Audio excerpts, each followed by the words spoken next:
beliau di sela-sela kesibukan alhamdulillah menyempatkan waktunya untuk berbagi dengan kita. Klien-klien mana? Nah, adapun kami sampaikan sedikit kepada Pak Ketua DPR hari ini. Dari kemarin Yayasan Advokasi Aceh mengadakan rapat kerja dengan seluruh kepala perwakilan yang ada di Aceh. Memang tidak banyak yang hadir karena memang yang hadir pada hari ini adalah seluruh kepala perwakilan daerah yang ada di Aceh. Jadi ada dari Banda Aceh sampai Singkil sampai Semeru, semua yang hadir. Insyaallah hadir semua. Nah, rapat kerja hari ini semacam pendidikan politik sedikit, satu hari memang terbatas, tapi kita coba semaksimal mungkin. Kemarin kita sudah melakukan rapat kerja dan menghasilkan beberapa rekomendasi. Nah, salah satunya kita juga kemarin mengkritisi implementasi MOU Helsinki, beberapa butir yang sampai saat ini belum dilaksanakan. Nah, oleh karena itu kemarin kami bersepakat dengan seluruh pengurus daerah yang ada di Aceh membentuk beberapa satgas. Jadi ada mana catatan saya kemarin? Catatan saya kemarin mana? Ya. Ya. Kami membentuk kemarin ada satgas yang khusus menangani butir MOU tentang kapal batas 1 Juli 1956. Kemudian ada satu kami bentuk lagi satgas untuk penyelesaian butir MOU tentang pengadilan HAM. Kemudian ada satgas yang kami bentuk untuk mengadvokasi tentang pengelolaan pelabuhan dan bandara di Aceh oleh pemerintah Aceh. Nah, kemudian juga kami bentuk satgas. Nah, ini jadi satgasnya kami kasih nama ini. Pertama Satgas 135, yaitu untuk melakukan advokasi butir 135 MOU Helsinki, di mana Aceh untuk melaksanakan pembangunan dan pengelolaan semua pelabuhan laut dan pelabuhan udara di dalam wilayah Aceh. Kemudian ada Satgas 222, yaitu untuk melakukan advokasi MOU butir Helsinki yang menyatakan bahwa sebuah pengadilan HAM akan dibentuk di Aceh, dan sampai saat ini itu belum dibentuk. Kemudian ada Satgas 324, yaitu untuk melakukan advokasi tentang butir 324 MOU Helsinki yang menyatakan bahwa pemerintah RI akan mengalokasikan dana bagi rehabilitasi harta benda publik dan perorangan yang hancur atau rusak akibat konflik yang dikelola oleh pemerintah Aceh. Dan ini menurut kami belum terimplementasi secara konkret, walaupun kita tahu ada beberapa dana kompensasi yang sudah diberikan oleh pemerintah pusat kepada pemerintah Aceh. Kemudian ada Satgas 325 yaitu mengadvokasi butir 325 yang menyatakan bahwa pemerintah RI akan mengalokasikan tanah pertanian dan dana yang memadai kepada pemerintah Aceh dengan tujuan untuk memperlancar reintegrasi pasukan GAM ke dalam masyarakat dan kompensasi bagi tahanan politik dan kalangan sipil yang terkena dampak. Jadi ada 5 satgas yang kami bentuk, dan ini mungkin ke depan satgas ini akan bekerja. Dan untuk satgas tapal batas kami laporkan sedikit, sudah mulai kerja-kerja menyurati Kementerian Hukum dan HAM, menyurati BPN Pusat, menyurati Kementerian Dalam Negeri, menyurati Istana Presiden, menyurati Partai Aceh, bahkan sudah menyurati DPRA sendiri. Dan kami meminta salinan peta Aceh yang diperjanjikan dalam MOU Helsinki tahun 1956, dan dari semua yang kami surati satupun tidak ada yang menguasai peta tersebut. Tapi pun demikian kita akan tetap berupaya supaya batas-batas Aceh sebagaimana diperjanjikan dalam MOU Helsinki bisa kita capai. Oleh karena itu dalam kegiatan ini kami mengundang Ketua DPRA untuk yang kami tahu sangat konsen terhadap implementasi MOU Helsinki dan UUPA. Nah, kita ingin sedikit berbagi pandangan-pandangan beliau, apa yang sudah selama ini dilakukan oleh DPR maupun oleh beliau secara personal. Oleh karena itu, waktu dan tempat kami persilakan kepada Pak Dahlan Jamaluddin. Terima kasih. Terima kasih.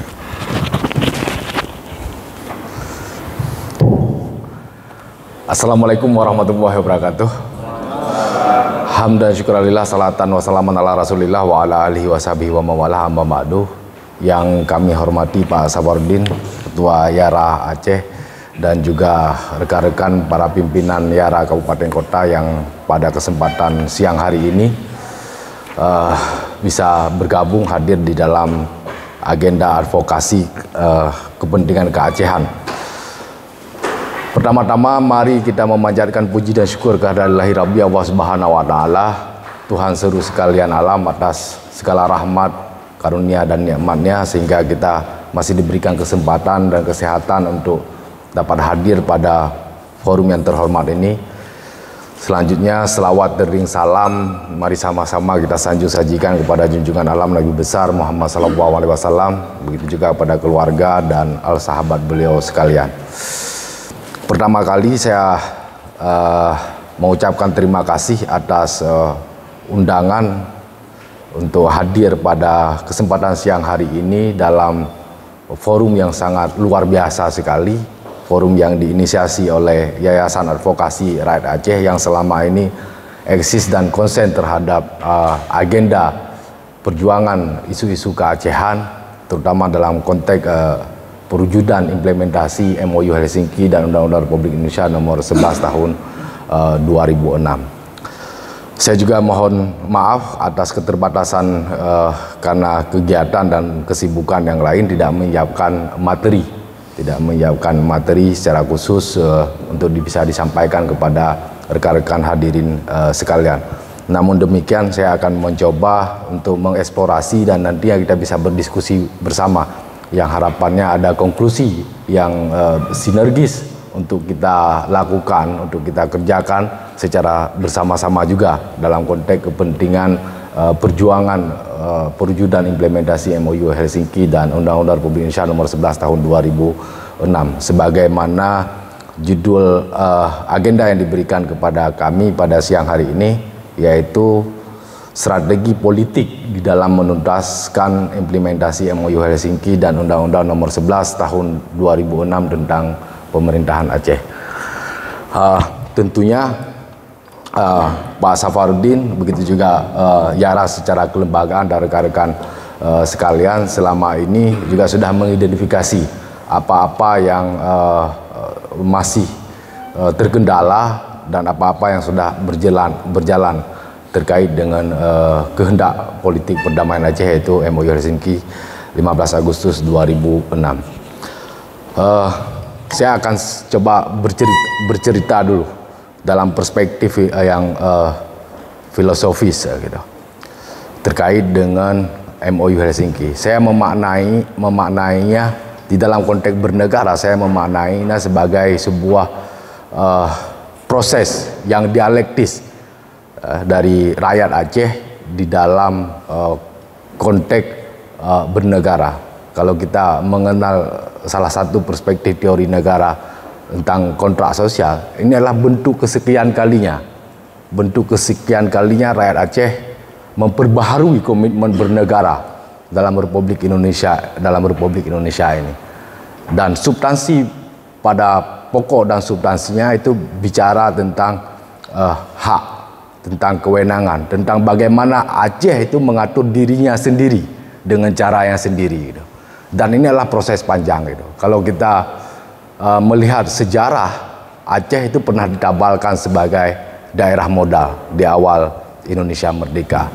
Ketika pasca proklamasi kemerdekaan 17 Agustus 45, Presiden Soekarno datang ke Aceh sambil menangis bercerita dengan banyak tokoh Aceh memohon dukungan, support untuk Republik Indonesia yang baru merdeka gitu.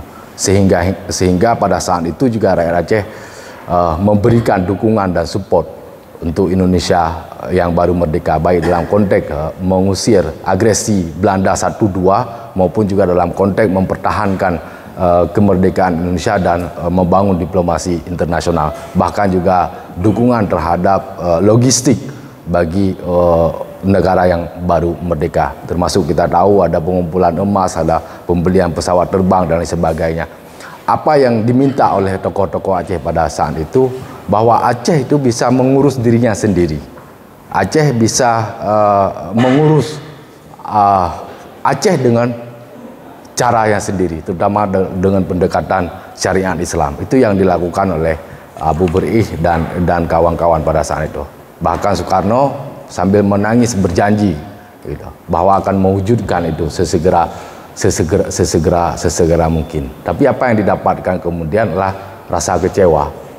Hanya penabalan Aceh sebagai daerah modal itu. Tapi substansi dari komitmen lisan yang diminta tertulis tapi terjadi yang berakhir dengan lisan dari Presiden Soekarno sebagai pemimpin Indonesia yang baru merdeka akan mengatakan bahwa Aceh akan diberikan kewenangan penuh untuk mengurus dirinya sendiri, terutama di dalam menjalankan kehidupan penyelenggaraan pemerintahan Aceh berbasis pada syariat Islam sebagaimana sejarah kegemilangan Aceh di masa lalu. Nah, kekecewaan ini kemudian berujung pada pemberontakan DIDI di tahun 53, masih dalam semangat Republik Indonesia juga. Lahir DIDI dengan semangat NII pada saat itu, bukan hanya di Aceh tapi juga Sulawesi, di Pasundan dan sebagainya. Nah, wujud kekecewaan ini juga berakhir dengan proses damai di tahun 62 gitu, sehingga melahirkan satu ikrar baru, yaitu ikrar Lamtih gitu, di mana pokok dan substansinya juga sama gitu. Aceh akan diberikan kewenangan untuk mengurus dirinya sendiri dengan caranya sendiri gitu, terutama terkait dengan kewenangan pendidikan, kebudayaan adat istiadat dan juga menjalankan syariat Islam. Tapi lagi-lagi ini juga hanya penabalan nama aja, hanya perubahan nomenklatur Aceh menjadi daerah istimewa Aceh gitu. Pada pokok dan substansinya itu tidak pernah berjalan. Kapan itu berjalan? Ketika gejolak perjuangan gerakan Aceh Merdeka itu sudah hampir pada puncak-puncaknya di masa pemerintahan Presiden Gus Dur. Lahirnya Undang-Undang nomor 44 tahun 99 itu, yaitu Undang-Undang Keistimewaan Aceh gitu, yang kemudian juga berikutnya juga sempat diperbaharui dengan Undang-Undang 18 tentang otonomi khusus Aceh yang tidak jadi diimplementasikan gitu. Nah, karena proses di 5562 itu juga dibayangin dengan kekecewaan yang cukup mendasar bagi rakyat Aceh, sehingga memunculkan perjuangan gerakan Aceh Merdeka tahun 1976. Mungkin menurut kesadaran politik tokoh-tokoh Aceh pada saat itu, enggak iya ini, tetap kita akan dibohongi, tetap kita akan dibohongi, maka enggak ada cara lain dengan cara memisahkan diri gitu. Sehingga Paduka Yang Mulia Hasan Muhammad Ditiro mendeklarasikan gerakan Aceh Merdeka tahun 76 dengan membangun basis kesadaran politik baru, dengan basis kesadaran ideologi baru tentang successor state, tentang Aceh Sinambung itu, dan perwalian sebagai wujud dari kondisi kedaruratan Aceh pasca deklarasi perang 1873 dengan Belanda, antara Belanda dengan Kerajaan Aceh Darussalam, dan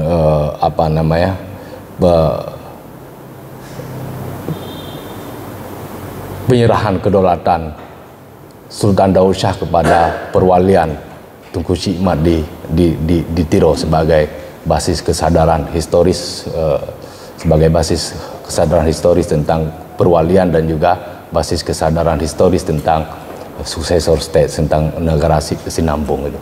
Namun perjuangan 76 juga berakhir dengan perdamaian di tahun 2005 gitu, dengan dengan disepakatinya kesepakatan damai Helsinki 15 Agustus 2005. Ini yang dalam perspektif saya kadang mengatakan, dalam perspektif kontrak sosial atau teori negara kontrak sosial, ini bentuk kesekian kalinya rakyat Aceh memperbaharui komitmen bernegara bersama dengan Republik Indonesia. Tentu ada konsekuensi, ada pokok dan substansi yang diatur di dalamnya. Nah, kalau kita melihat Kalau kita melihat substansi MOU Helsinki itu ada beberapa hal yang diatur gitu. Ada beberapa hal yang diatur tentang bagaimana Aceh itu akan diurus oleh dirinya sendiri dengan caranya sendiri gitu. Yang kemudian juga diimplementasikan substansinya sejatinya di dalam Undang-Undang Republik Indonesia nomor 11 tahun 2006, karena salah satu mandat dari kesepakatan Helsinki itu untuk sesegera mungkin, tidak lebih dalam waktu 3 bulan. Kalau di tag MOU itu tidak lebih dari 3 bulan kalau nggak salah saya, untuk pemerintah Indonesia itu menyiapkan menyiapkan Law of Aceh Government, menyiapkan undang-undang pemerintahan Aceh yang mengatur tentang substansi kewenangan Aceh di dalam Republik Indonesia sebagai wilayah yang menjalankan otonomi asimetris, otonomi yang berbeda dengan wilayah lainnya di Indonesia. Apa yang pokok substansi yang diatur itu tadi, Pak Safar dengan rekan-rekan juga sudah menyampaikan beberapa hal terkait dengan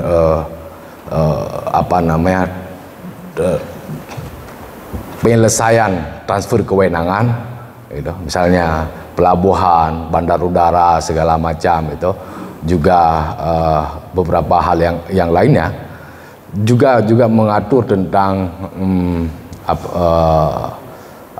mengatur tentang reintegrasi. Tapi yang paling pokok itu adalah mengatur tentang bagaimana substansi penyelenggaraan pemerintahan itu dijalankan di Aceh gitu.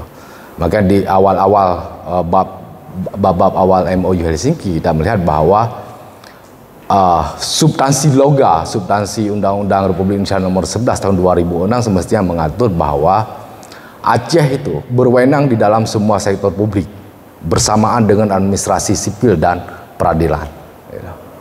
Seluruh hal ikhwal kebijakan publik yang mengatur warga, yang mengatur masyarakat, yang mengatur orang Aceh itu menjadi kewenangan sepenuhnya pemerintah Aceh bersamaan dengan administrasi sipil, termasuk aparatur birokrasinya dan regulasi yang lainnya, bersamaan juga dengan peradilan. Kecuali 6 hal itu, yang itu kita mengenal dalam perspektif teori negara itu memang menjadi kewenangan absolut negara. 6 hal itu, pertahanan keamanan, luar negeri, fiskal moneter, dan kebebasan beragama gitu.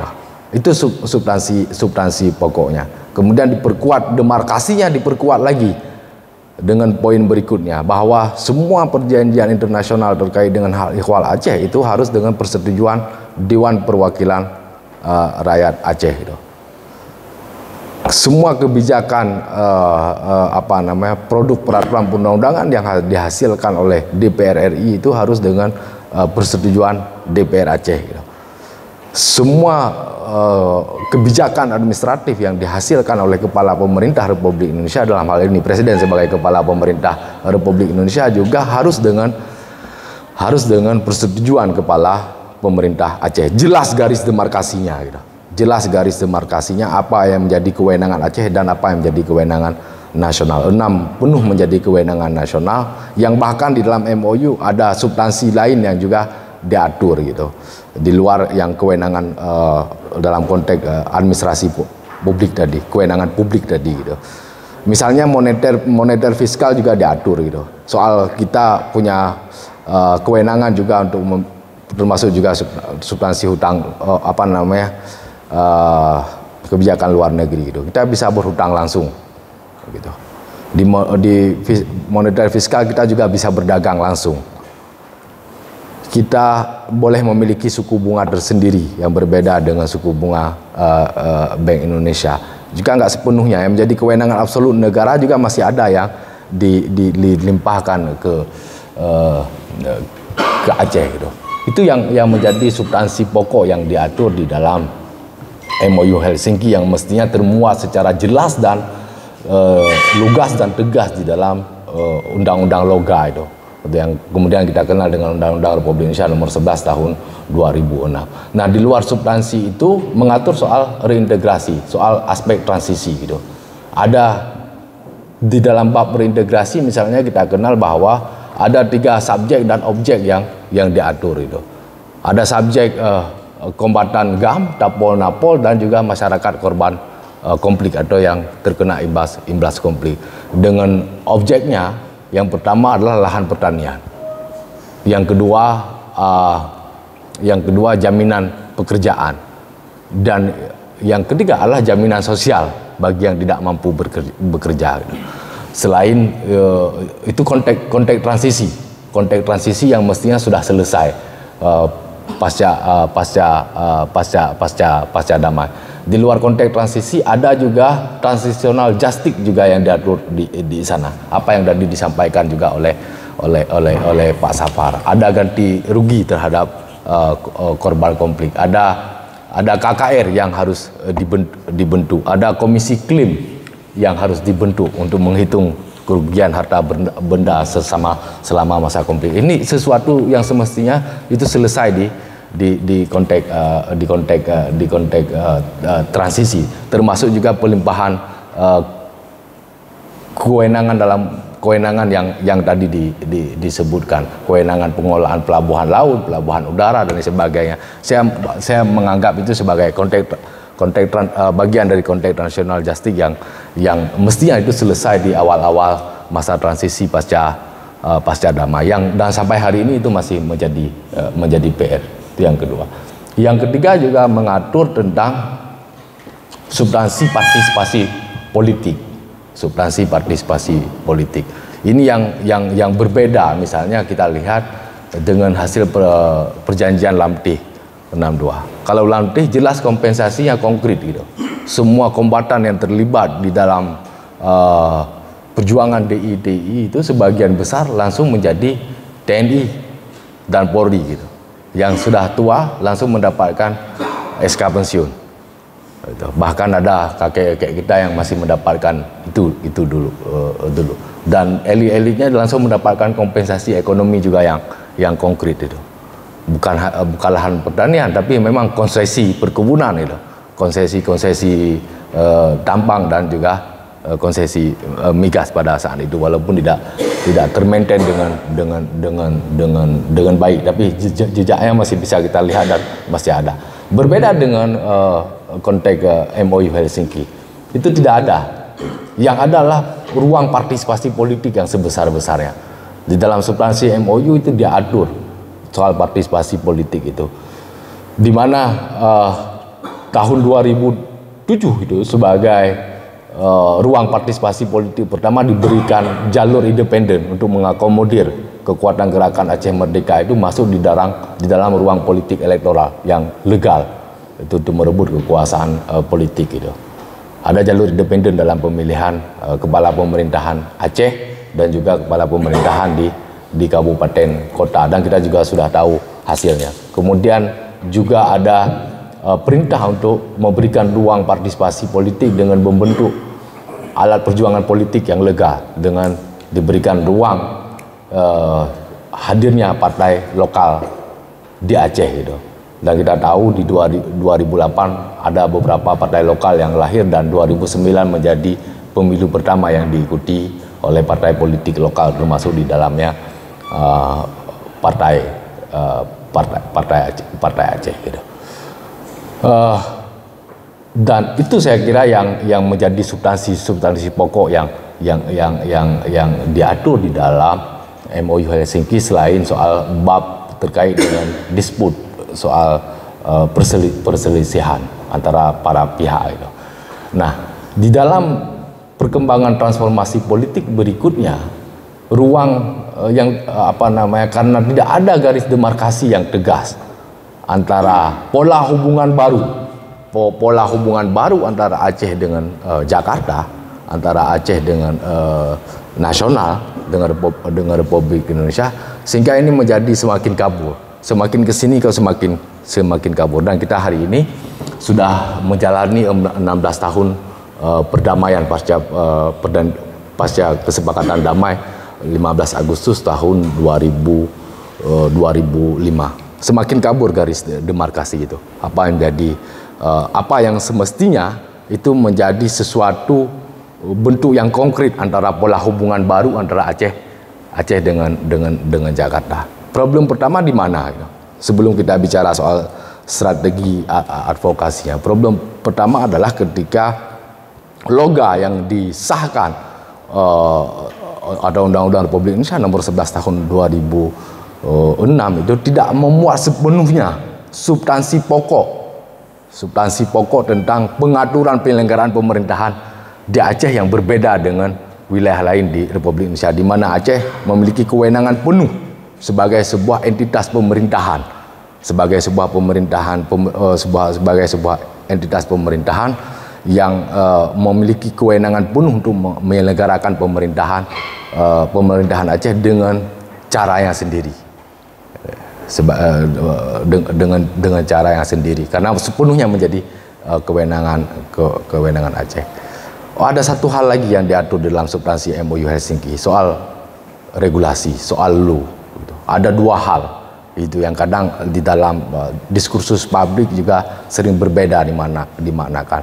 Yang satu itu bicara tentang KUHP dan KU Perdata, di mana disebutkan di dalam MOU Helsinki bahwa Aceh bisa merumuskan ketentuan hukum baru bagi Aceh berdasarkan Konvenan HAM Internasional, baik hak sipil politik maupun juga hak ekosok.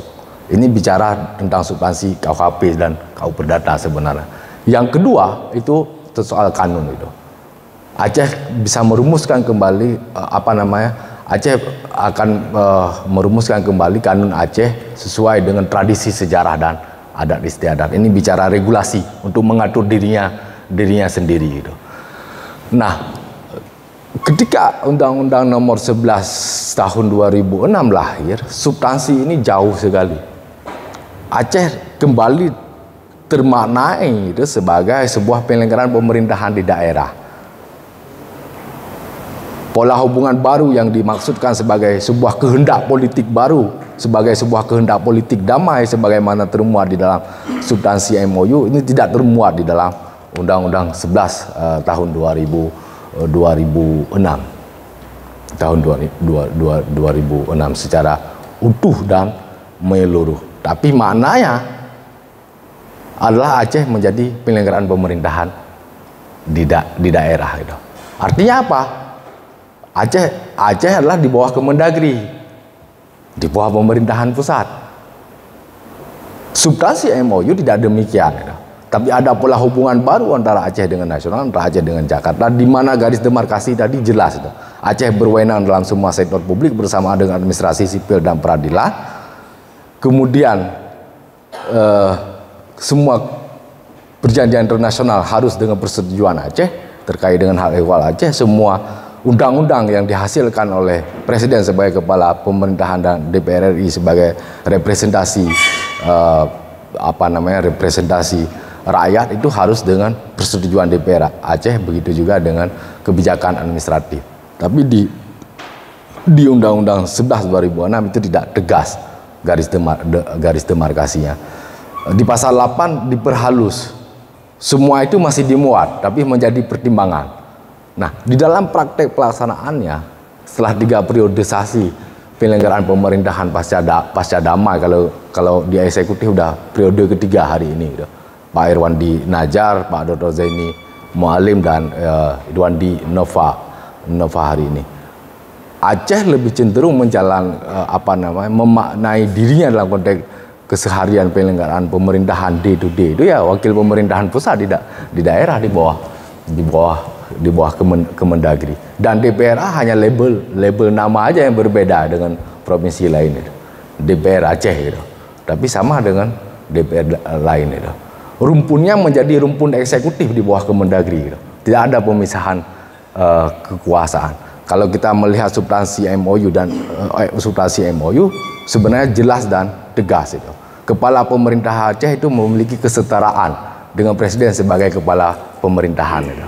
Karena semua kebijakan administratif kepala pemerintahan nasional itu harus dengan persetujuan kepala pemerintahan Aceh. Itu pola hubungan yang seharusnya. Semua kebijakan produk peraturan undang-undangan yang dihasilkan oleh DPR RI itu harus dengan persetujuan kepala DPR Aceh. Begitu juga terkait dengan perjanjian internasional, begitu juga terkait dengan kebijakan administratif. Tapi hari ini kita dibayangin dengan Permendagri aja kita nggak bisa apa-apain, gitu.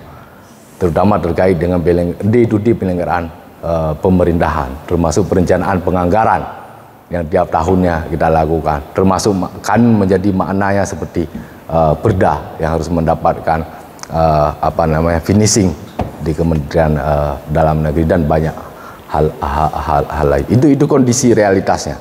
Itu kondisi realitasnya setelah 16 tahun perdamaian. Makanya saya sangat appreciate dengan apa yang dilakukan oleh IARA dan teman-teman yang sebenarnya kita harus membaca ulang teks ini secara keseluruhan biar tidak menjadi beban politik untuk menatap Aceh yang lebih baik ke depan.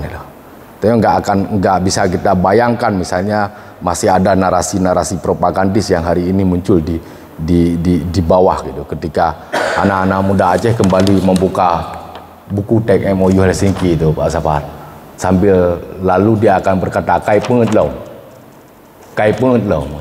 keadikhanati lo. Nah ini kalau tidak diwadahi dan tidak mendapatkan ruang dialog yang maksimal akan menjadi persoalan baru di kemudian hari. Walaupun kita tahu bersama bahwa apa yang berbeda misalnya dari substansi perjanjian Lamtih pasca DI, kita punya ruang politik yang maksimal.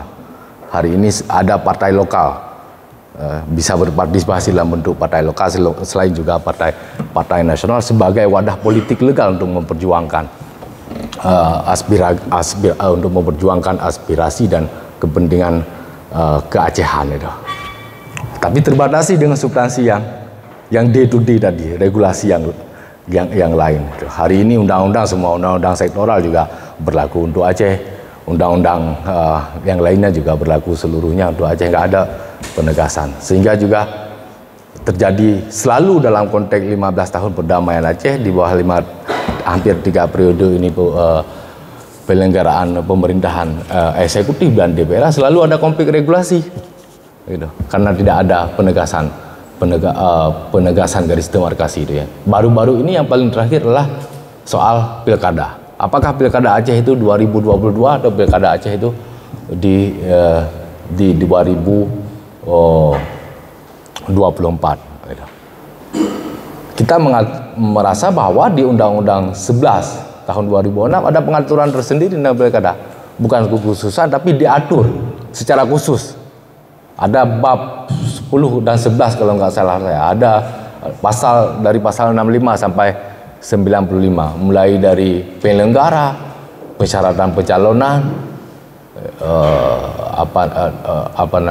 pelaksanaan, sampai dengan pasca pelaksanaan pelantikannya juga berbeda. Pengaturannya juga teknisnya diatur dengan kanun, anggaran juga anggaran sendiri, gitu, bukan anggaran nasional. Di Undang-Undang 10 2006 misalnya yang mengatur pilkada serentak itu di November 2024 juga ada pengakuan sebagaimana kehendak konstitusi dasar kita, konstitusi Undang-Undang Dasar 1945, di mana pasal 18B itu menegaskan tentang negara menghormati, mengakui tentang kekhasan pengaturan wilayah-wilayah tertentu secara istimewa dan khusus itu. Di Undang-Undang nomor 10 2006 soal pilkada serentak juga mengatur di pasal 99 itu bahwa ketentuan di dalam peraturan undang-undangan ini juga berlaku untuk daerah istimewa khusus dan khusus seperti Aceh, DKI, DIY, Papua dan Papua Barat, kecuali diatur tersendiri di dalam undang-undang tersendiri. Nah, ini ada diatur di dalam UPA gitu. Tapi juga tidak ada kepastian politik dan hukum sampai hari ini. Termasuk satu lagi substansi di dalam MOU yang tadi saya lupa sebutkan adalah tentang kewenangan terhadap sumber daya alam gitu. Baik migas maupun sumber daya alam yang lainnya, yang pengaturannya juga diatur secara jelas dan tegas, termasuk sharing dari penyelenggaraan kewenangan tersebut itu. Misalnya di migas ada 70-30, pertambangan juga seperti itu. Nah, 16 tahun sudah usia perdamaian kita berada di dalam kekaburan itu. Kekaburan, di mana pijakan kita yang bisa menjadi basis pijak dan basis berpikir dan bersikap dalam kebijakan penyelenggaraan pemerintahan Aceh gitu, selalu kabur di posisi yang abu-abu itu, di posisi yang abu-abu itu, walaupun kita tahu bahwa sudah ada partai lokal, sudah ada partisipasi politik, sudah ada pemerintahan pasca damai, 3 kali sudah pemilu, baik pilkada untuk eksekutif maupun untuk DPR. Nah, kalau ditanya kemudian pertanyaannya, kenapa bisa seperti itu? Apa yang salah gitu dengan situasi itu? Yang pertama, saya melihat bahwa ada kegagalan subjektif dari kita semua. Gitu. Dari kita semua rakyat Aceh untuk menjadikan kehendak politik damai itu, kesepakatan MOU Helsinki itu sebagai platform agenda bersama rakyat Aceh. Dan ini terbukti bahwa seakan-akan ini eksklusif menjadi punya GAM, menjadi punya Partai Aceh. Gitu. Bahkan kita tahu sejak dari pemilu pasca damai, pemilu 2009, pemilu 2014, pemilu 2019 kemarin, secara kuantitas Partai Aceh pemenang dan mayoritas itu. Tapi tidak mayoritas mutlak, baik di dalam parlemen maupun di dalam kekuasaan eksekutif ketika garis demarkasi tadi nggak jelas.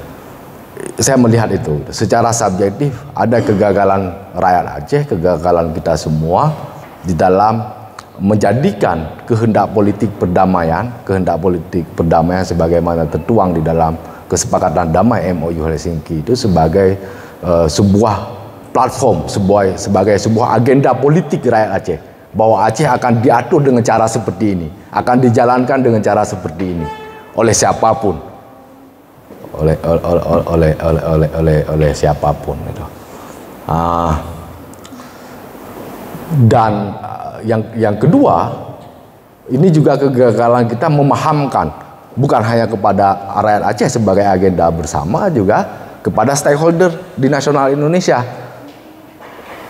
bahwa pasca pengakhiran konflik bersenjata dan hadirnya kesepakatan damai 15 Agustus 2005 itu, bahwa Aceh itu akan diurus dengan cara dan pendekatan yang berbeda, dengan sedemikian rupa kewenangan yang dimiliki oleh Aceh dan kewenangan yang dimiliki oleh nasional yang berbeda. Demarkasi itu tidak pernah ada, sehingga yang jalan dalam konteks penyelenggaraan pemerintahan yang terbentuk sejak dari pasca damai, D2D-nya apa yang sudah menjadi hierarki peraturan perundangan yang sudah berlaku umum di seluruh Indonesia, regulasi yang berlaku umum, D2D, termasuk administrasi penyelenggaraan pemerintahan yang dijalankan oleh aparatur birokrasi, gitu.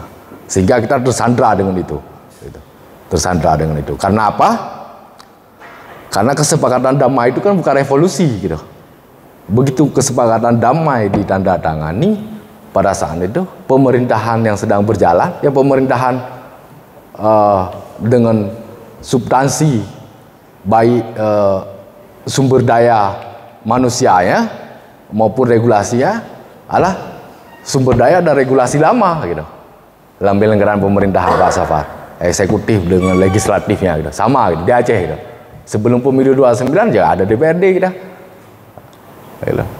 Eksekutifnya juga seperti itu, ada gubernurnya dengan aparatur birokrasinya, nggak ada penegasan garis demokrasinya. Jadi D2D dalam praktek penyelenggaraan pemerintahan, apa yang sudah menjadi regulasi nasional, kebijakan nasional sebagaimana praktek di dalam penyelenggaraan pemerintahan di wilayah dan di tempat lain, ya itulah yang berjalan. Dan ketika ada partisipasi politik masuk, misalnya kekuasaan eksekutif bisa direbut oleh kekuatan politik, representasi politik lokal, gitu, yang memiliki cita-cita dan argumentasi untuk mewujudkan kewenangan dan kehendak politik baru pasca damai.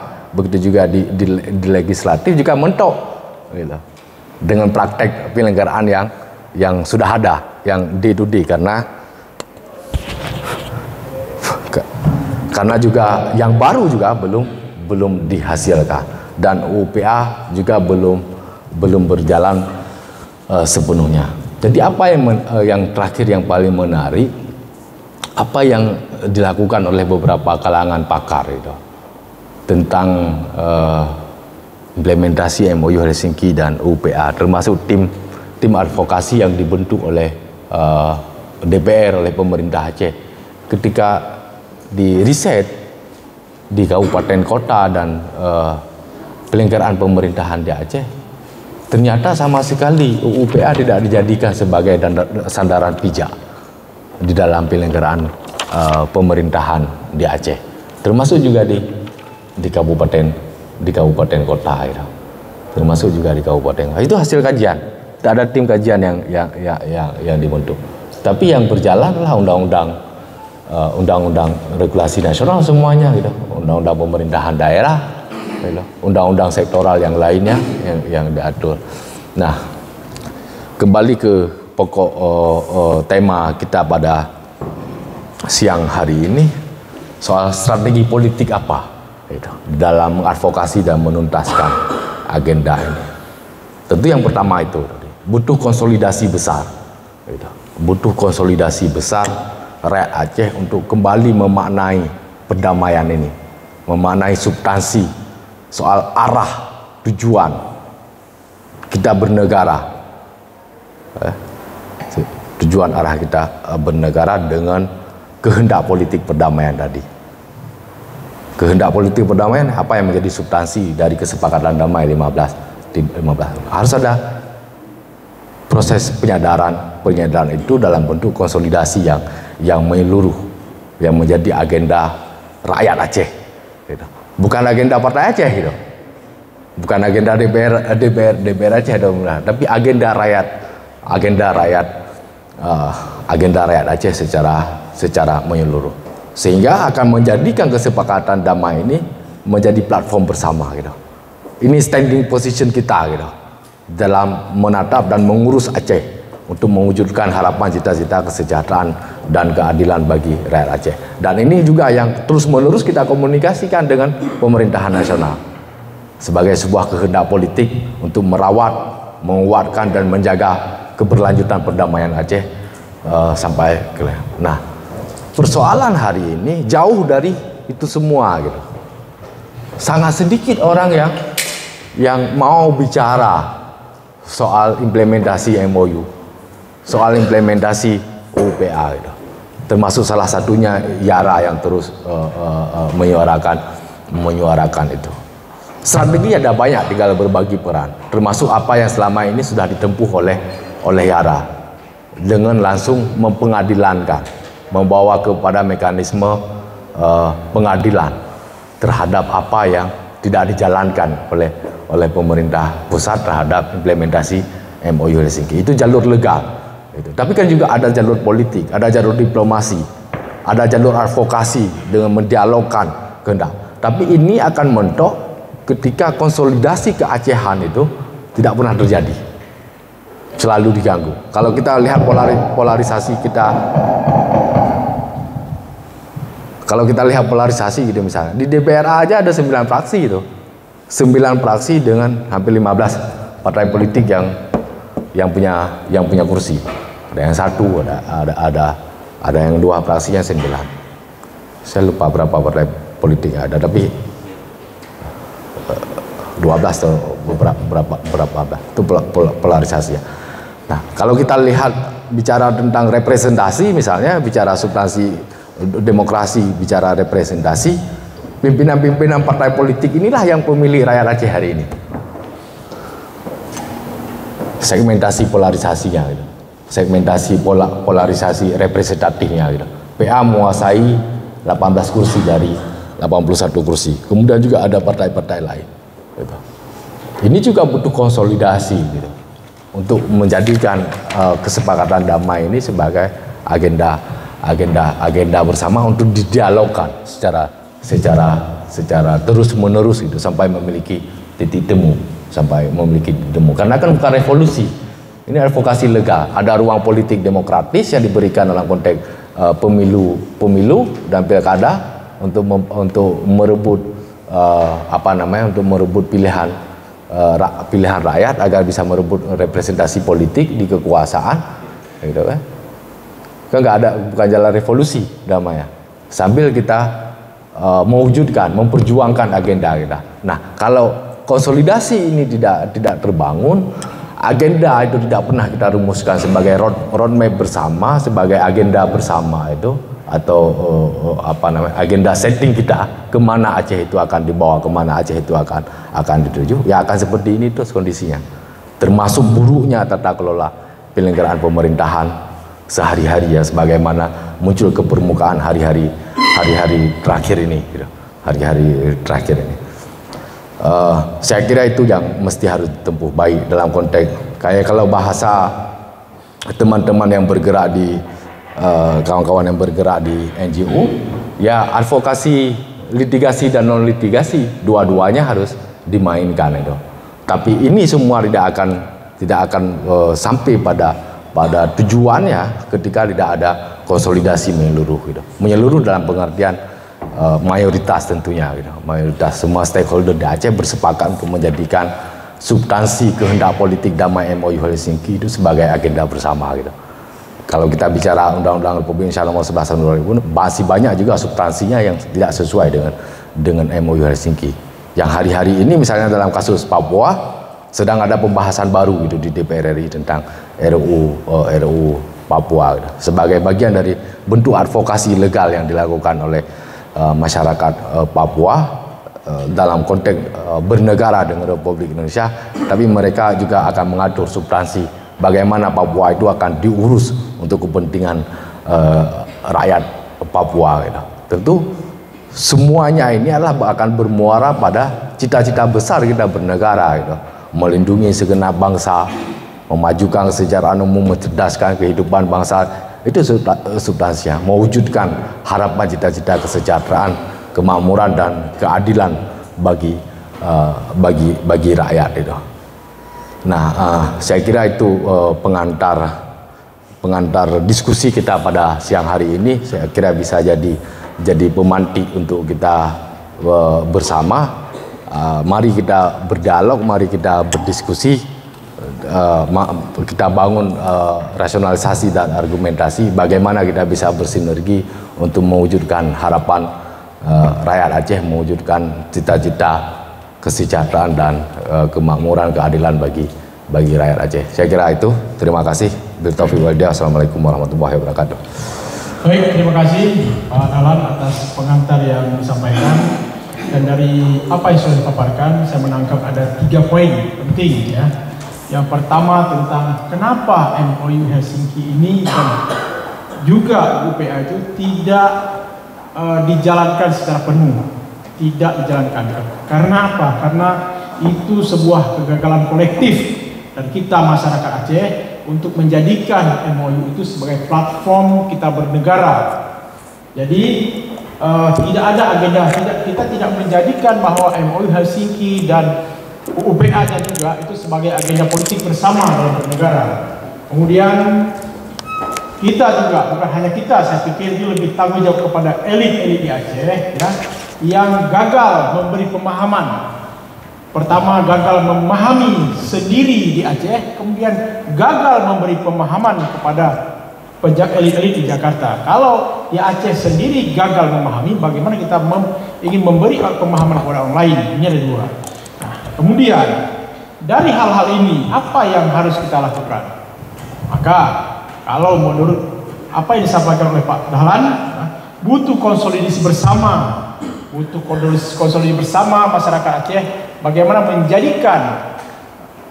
menjadikan MOU Helsinki dan apa yang sudah disepakati antara Gerakan Aceh Merdeka dan pemerintah pusat pada saat itu menjadi platform agenda kita bersama untuk diimplementasikan. Dan ini butuh konsolidasi bersama masyarakat Aceh supaya ini bukan melihat ini sebagai sebuah naskah yang eksklusif, seolah-olah ini hanya milik Gerakan Aceh Merdeka, tapi ini harus kita jadikan kesadaran kolektif kita bahwa ini milik kita bersama.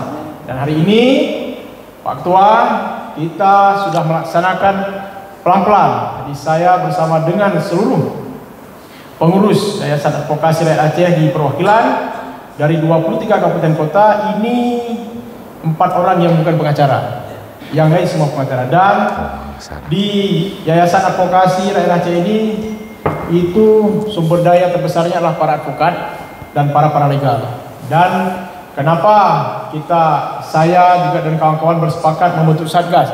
Nah, kita ingin lakukan advokasi seperti yang disampaikan tadi, ya pelan-pelan. Jadi advokasi hukum dulu sudah pernah kita lakukan sampai kita menggugat ke pengadilan, ya. Dan Satgas ini ya dari rapat kerja ini terinisiasi saya ketika membaca buku kajian dari tim kajian DPR tempoh hari yang diberikan. Nah, itu kita berterima kasih kepada Ketua DPR yang sudah memberikan buku itu kepada kita waktu itu, sehingga kita bisa share kepada seluruh masyarakat Aceh. Dan ini juga perlu masukan kepada Ketua DPR supaya terkait dengan misalnya hasil temuan seperti itu ini bisa disebarluaskan. Saya sudah menyarankan supaya buku tersebut itu di-upload gratis. Jadi seluruh masyarakat bisa mengupload gratis di websitenya DPRA. Karena itu sebuah kajian yang dilakukan oleh DPRA terhadap mengapa MOU Helsinki ini dan upaya tidak dijalankan secara penuh. Nah, kemudian satu lagi yang ingin saya sampaikan, karena kita sudah saya sudah menyampaikan tadi bahwa kita sudah membentuk beberapa satgas. Nah, kami juga berharap ada sinergi antara kita dengan kawan-kawan di sini, dengan DPR mungkin ke depan dalam berkomunikasi, melaporkan mungkin hasil kajian-kajian kita. Jadi ini yang Satgas ini bukan lagi Satgas untuk melakukan kajian di Pak Ketua, bukan. Ya. Kajian bagi kami sudah selesai.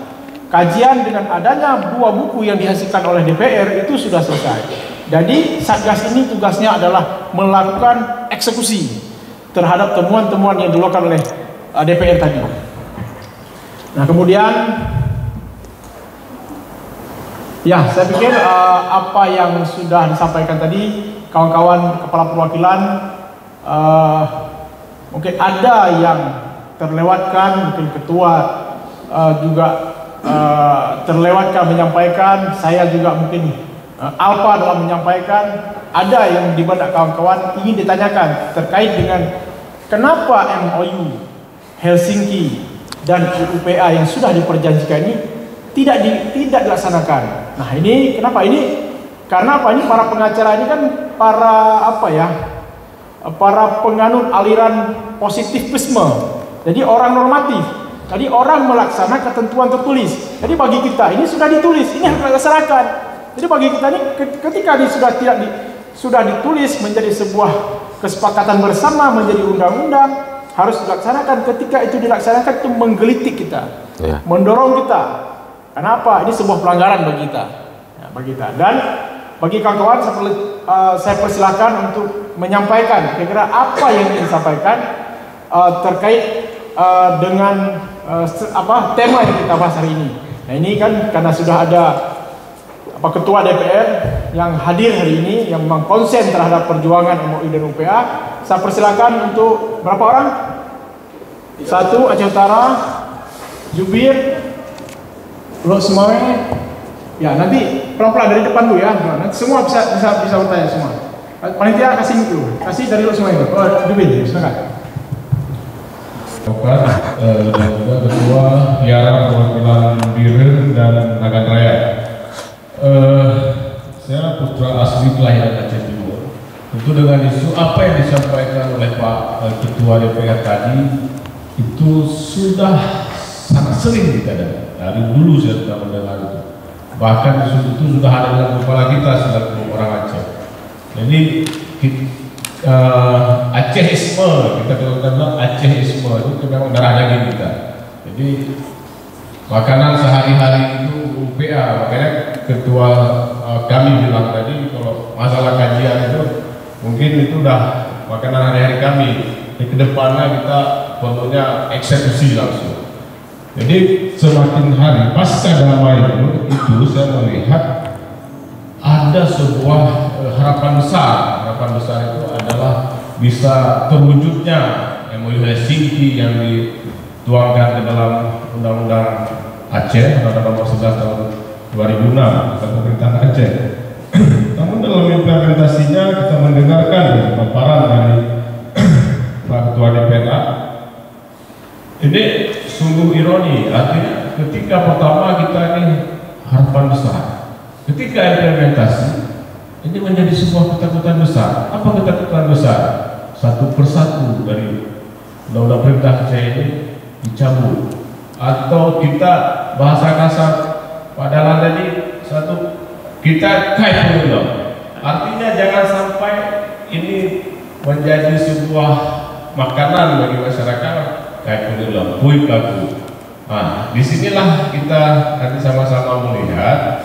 Namun saya dalam hal ini mungkin ini boleh bertanya ya, boleh bertanya Pak Ketua ya. Jadi sejauh ini apa yang dilakukan oleh DPRA, kita tidak bisa mengatakan seperti tadi seolah-olah ini tanggung jawabnya PA. Cuman apa yang disampaikan Pak Sapar juga, kita salah menafsirkan undang-undang ini dari awal. Misalkan kita diberikan kewenangan tentang masalah partai lokal. Partai lokal diberikan khusus untuk Aceh. Tapi kita memecahkan diri sesama masyarakat Aceh untuk membuat partai lokal lebih banyak. Tapi kalau kita lihat satu aja partai lokal mungkin itu Aceh, kita buat mungkin bergayanya lebih lain lagi. Ini kan suara partai Aceh, partai lokal di Aceh pecah semua. Sehingga partai Aceh pun jadi kecil. Lalu di partai Aceh sendiri kita melihat dulu itu terlalu eksklusif. Terlalu eksklusif artinya seolah-olah ini partainya kombatan. Yang bukan kombatan jarang bisa masuk. Dan baru-baru ini Partai Aceh membuka diri seperti perekrutan anggota-anggota dari kaum muda. Nah, ini sudah berjalan. Ternyata yang dulu kita gaung-gaungkan dari DPRA misalkan, dulu Partai Aceh menguasai turun, dan sekarang menjadi sangat drastis. Jadi apa strategi yang harus kita lakukan secara politis? Jadi kalau secara hukum Pak Sapar sudah menyampaikan kita sudah membentuk satgas-satgas, salah satunya adalah Satgas Tapal Batas. Satgas Tapal Batas ini dalam MOU Helsinki itu diatur batas Aceh tahun 1956. Tapi kita sudah mencari peta itu kemana-mana, belum ada yang bisa menunjukkan itu. Nah, jadi kadang-kadang di dalam MOU sendiri kita masih seperti dalam mimpi itu. Ketika menulis itu, ini benar nggak ada tulis? Bisa nggak diwujudkan? Nah, ini contoh konkret ini di Tapal Batas. Tapal Batas 1956, tapi petanya belum kita dapatkan. Nah, jadi pertanyaan besar saya adalah strategi secara politis apa yang harus dilakukan oleh segenap bangsa Aceh. Terima kasih.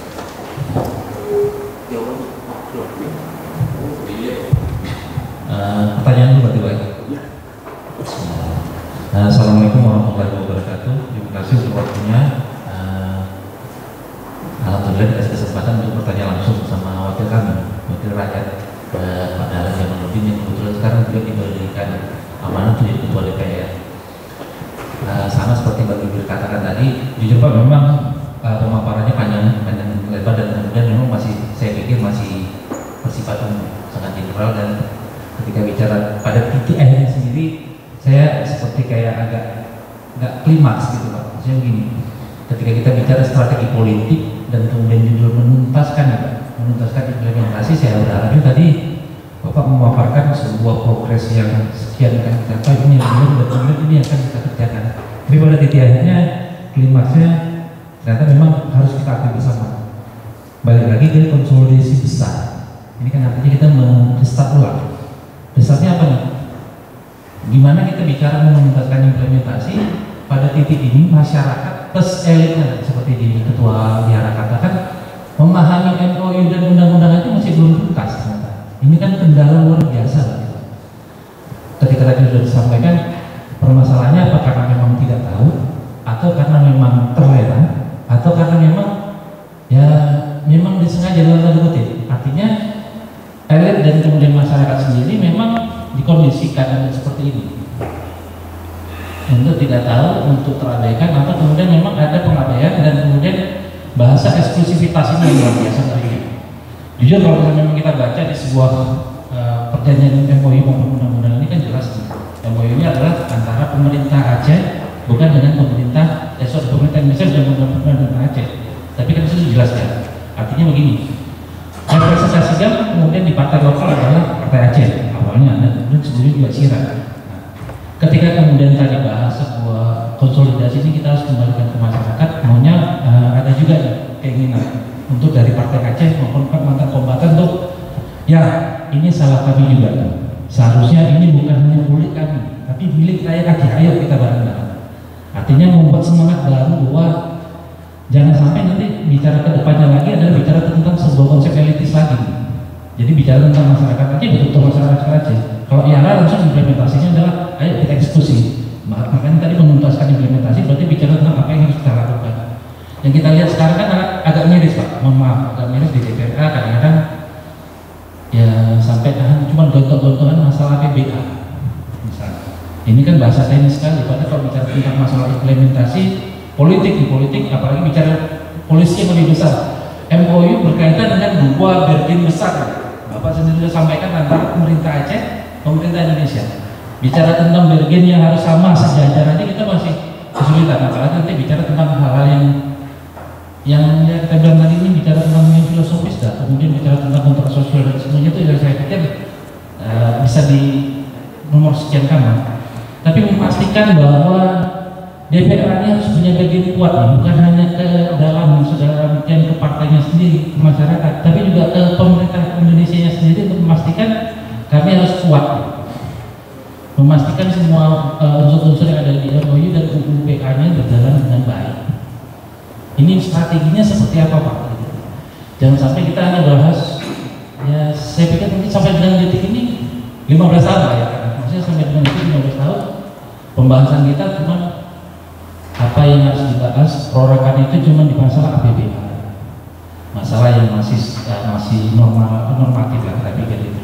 Tapi bicara tentang yang strategi politik yang lebih besar, bahkan kemudian kayak tadi curhat ke BPMA, kalau satgasnya kan sudah membentuk masalah pelabuhan, minyak dan semuanya itu udah kesana. BPMA sendiri juga untuk membahas mereka sebagai sebuah institusi yang bagian dari amanah MOU aja nggak tuntas. Belum lagi agenda banyak. Ya kan sudah mencoba mengkristalkan ini jadi 5. Bagaimana dengan DPR? Maunya saya nanti, maunya tadi di dalam saya adalah DPR memberikan ya udah ada 5, kami punya 15, berarti 20 yang bisa kita kerjakan. Nah, maunya gitu kan? Tapi begitu udah klimaksnya, yuk kita konsolidasi. Itu berarti kan ada permasalahan. Ada permasalahan besar luar biasa. Ini bagaimana? Artinya, misalnya kita anggap saya sebagai masyarakat nih, pemerintah pusat apa salahnya? Nah, pemerintah pusat dia mau menandatangani dengan siapa? Apa salah? Bagaimana supaya ini jangan menjadi isu elit lagi? Jujur, memang kita akan menjadikan ini jadi isu yang lebih besar. Cuman bagaimana caranya? Maksudnya implementasi strategi politik ini gimana kalau kita masih konsolidasi dan kemudian 15 tahun lagi ngulangnya? Berarti ya kita masih dulu. Umur 15 tahun lagi kita akan mulai ulang lagi nih. Kalau misalnya restart dari awal. Nah, percepatan ini seperti apa? Bahasa supaya kita tidak eksklusif itu seperti apa? Karena agenda-agendanya banyak. Saya yakin mungkin Bapak akan lebih banyak lagi akan dibingungkan mau menghadapi misalnya musrenbang lagi, mau menghadapi reses apa semua aja kan banyak agenda-agenda yang karena membahas ini sementara bahasa yang teknis saja membuat ribet. Pertarungan antara eksekutif dan legislatif itu sudah membuat ribet. Sampai sekarang eksekutif bahkan mungkin belum menyelesaikan tugasnya. Itu baru hal kecil. Apa itu? Wakil gubernurnya nggak ada. Ini kan teknis sekali Pak yang saya pikir buat menjadi isu yang kadang-kadang kalau kawan nasional bilang kayak mana Aceh nggak jadi provinsi miskin, milih gubernurnya aja itu DPR-nya nggak bisa tegur, padahal itu tugas wajib DPR. Mana wakilnya? Kalau ada apa-apa misalnya kemarin 3 bulan gubernur nggak bisa hadir, wakil nggak ada, maksud yang dimaksudkan 40 100 sekda. Jadi kan udah menyalahi aturan. Nah pemahaman gini aja secara prosedur pemerintah juga kita bermasalah. Ini ada apa? Masalah DPRA kita ini ada apa? Kembali lagi apakah jangan-jangan memahami dia sebagai anggota DPR aja masih sulit gitu loh Pak. Itu takutnya kita. Itu takut. Dan ini yang sudah banyak di masyarakat. Sampai dibilang ini jangan-jangan dia udah autopilot semua. Semua udah autopilot.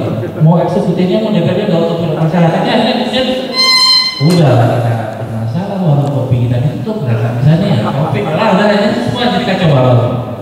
Nah ini mungkin bisa jadi maju juga apa yang harus kita lakukan untuk benar-benar tadi seperti itu saya pikir itu Pak. Oke, terima kasih untuk disampaikan kami Ketua Perwakilan Daerah di Losmawi. Ya, mungkin ini perlu semacam task force ya untuk akselerasi eksekusi. Nah, bukan lagi pada tatanan kajian ini. Ya, kalau kita sudah punya 5, kita punya DPR punya 10. Nah, jadi kita punya 5, kita bareng-bareng nanti kita ada sinergi nanti DPR dengan daerah. Ya, sama-sama karena kita ingin menjadikan ini agenda bersama. Oke, silakan yang lain di belakang. Erisman, Ketua Yara Gayo Lus. Itu acara juga. Assalamualaikum warahmatullahi wabarakatuh. Terima kasih Bapak Dalan ya, Wali Kota Aceh, dan juga Bang Safarudin. Saya rekan seperwakilan saja. Nama saya Erisman, pekerjaan advokat dan suatu Ketua Yara perwakilan Jawa West. Berbicara MOU merupakan implementasi daripada peperangan di Aceh, begitu.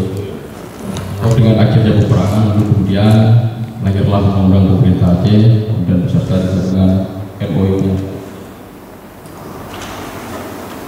MOU dan undang-undang pemerintah Aceh baik isi maupun redaksinya dapat diterjemahkan merupakan kemaslahatan.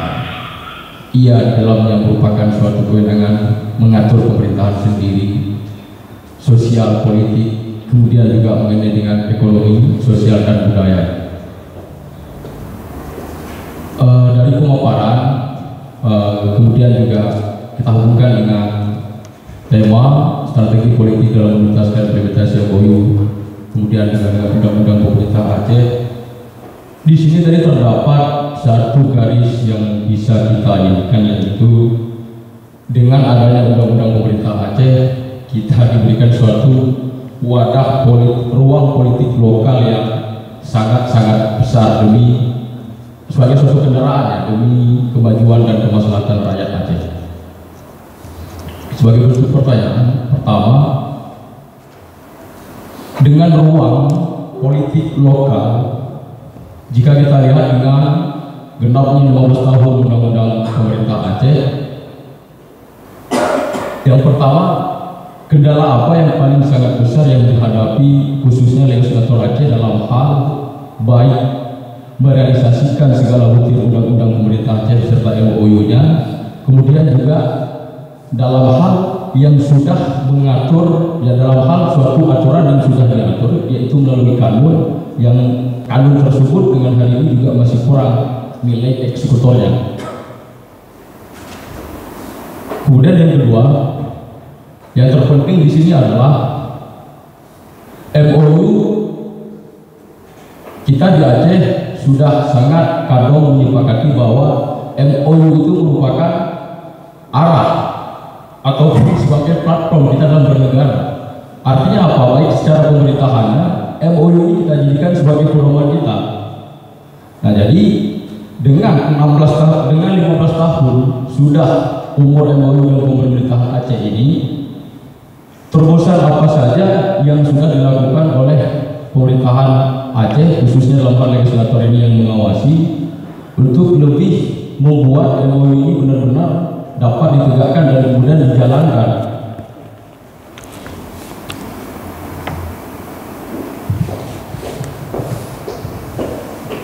Kemudian yang ketiga, dengan keadaan dan kekuatan ruang politik lokal kita ada di Aceh ini, apakah yang kita miliki sekarang ini masih memiliki keterbatasan sehingga apa yang sudah termuat semua dalam MOU itu tidak dapat kita realisasikan sebagaimana maksimal yang sudah tercatat dalam undang-undang pemerintah Aceh dan MOU. Saya kira tiga bentuk pertanyaan itu Pak. Terima kasih. Saya mulai. Baik, Erisman selesai dengan 3 pertanyaan. Yang Iskandar, Ketua Iskandar, Ketua Perwakilan Daerah Losmawi Aceh Utara.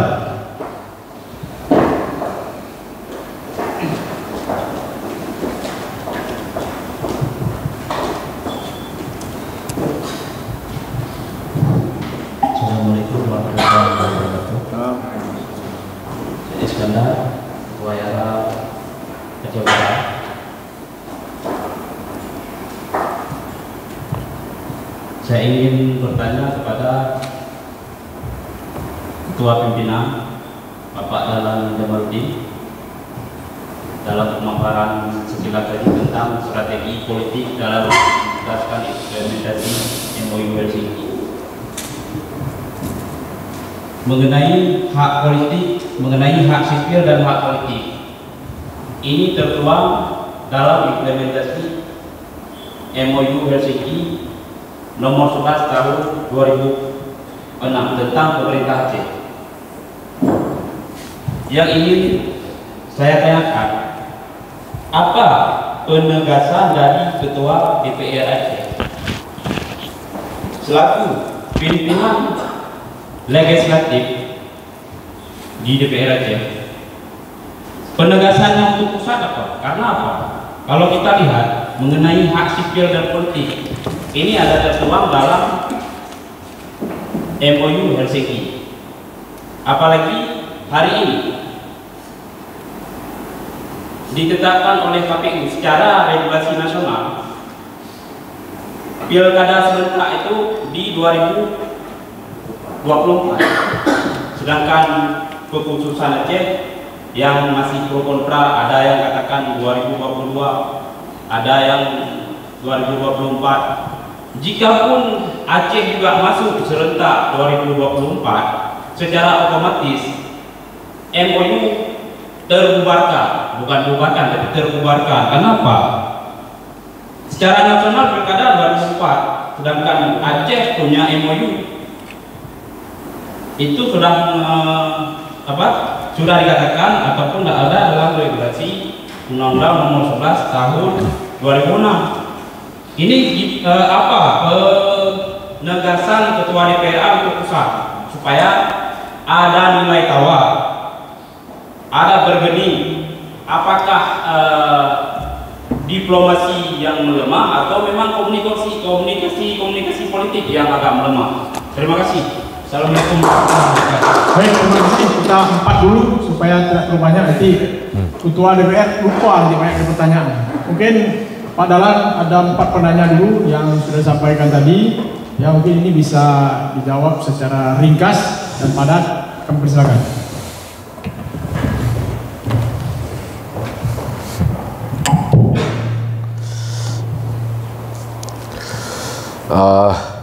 Yang hana mengenal dah diskusikan loh, yang hana mengenal dah diskusikan. Hana persoalan. Yang pertama soal sama juga sebenarnya pertanyaan tentang strategi untuk mengeksekusinya, tentang bagaimana eksekusi, sejauh mana sudah eksekusi, apa yang menjadi kendala. Saya ingin memulai seperti ini. Kesepakatan damai MOU Helsinki itu bukan revolusi.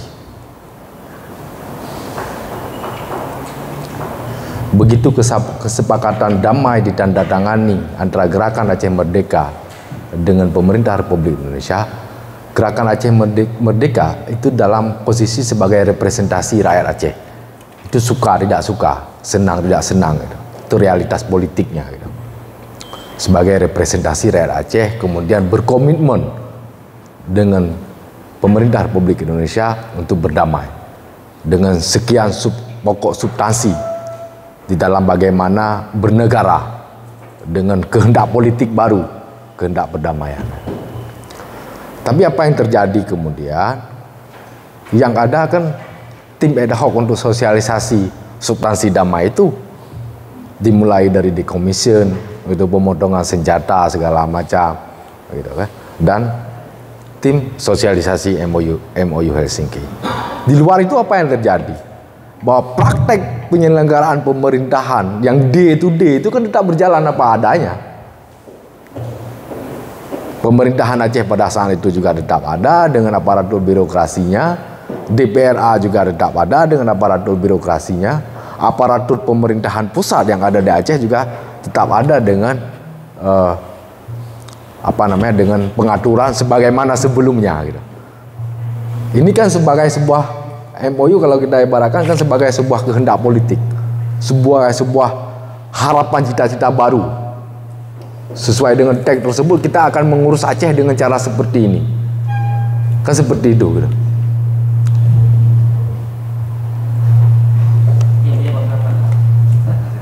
Nah, praktek day to day-nya ketika harapan cita-cita ini belum implementatif, kan tetap ada yang berjalan, tetap ada yang day to day itu berjalan gitu. Yaitu penyelenggaraan pemerintahan di Aceh yang dilaksanakan oleh aparatur, baik aparatur sipil, aparatur militer, dan aparatur lainnya gitu. Kelembagaan yang ada di Aceh juga sudah apa namanya, sudah eksis yang seperti itu gitu. Gubernur ada, di DPRD ada pada saat itu. Ruang partisipasi politiknya itu 2007 2009. Enggak, biar kita tidak simplistis gitu. Sebelum kita rumuskan apa agendanya atau saling menuding di mana letak salahnya. Biar kita coba reflektif. Saya coba mengajak untuk reflektif karena kita semua punya peran fungsi yang bisa kita mainkan kalau kita mau bersama-sama gitu. Kita lihat ruang partisipasi politik di 2007. Ketika pertama sekali, yang ini juga butuh bukan hanya refleksi untuk rakyat Aceh ini, termasuk refleksi ke dalam, misalnya bagi Partai Aceh atau kelompok kepentingan politik yang lainnya yang ada di Aceh. 2007 ketika jalur independen dibuka untuk pertama kalinya pasca damai untuk pemilihan pilkada serentak pada saat itu. Apa yang terjadi gitu? Terjadi polarisasi yang sangat tajam sekali. Misalnya antara H2O dengan IRNA pada saat itu. Kita masih ingat itu. Kita coba review ulang masa lalu. Ada polarisasi yang sangat tajam antara IRNA dengan H2O yang akhirnya dimenangkan oleh IRNA. Yang dalam perjalanannya butuh waktu untuk kita coba lakukan rekonsiliasi. Belum lagi bicara agenda, belum bicara roadmap. Begitu. Sampai dengan menjelang pemilu 2009 baru agak nyaman mau duduk kembali. Ini kan kita bicara representasi politik GAM dulu. Ada IRNA H2O. Sehingga ketika 2008 akhir membentuk partai, 2009 kita bisa ikut pemilu pertama yang melibatkan partai politik lokal Partai Aceh. Apa yang terjadi dengan partai? Persis apa yang disampaikan oleh kawan tadi yang dari Aceh Timur. Terjadi polarisasi yang juga sangat tajam. Saya ingin coba menggambarkan bahwa memang kita ini konteksnya ini soal strategi taktik tadi. Bahwa kita tidak berdiri sendiri, bahwa juga semua punya kepentingan, punya strategi dan taktik di dalam mencoba mewujudkan apa yang menjadi kehendak politiknya masing-masing. Negara juga punya agenda, kita rakyat Aceh juga punya agenda, GAM juga punya agenda dan tentunya. Apa yang terjadi ketika pembentukan partai politik Aceh? Kombatan itu digiring hanya satu kamar menjadi PA.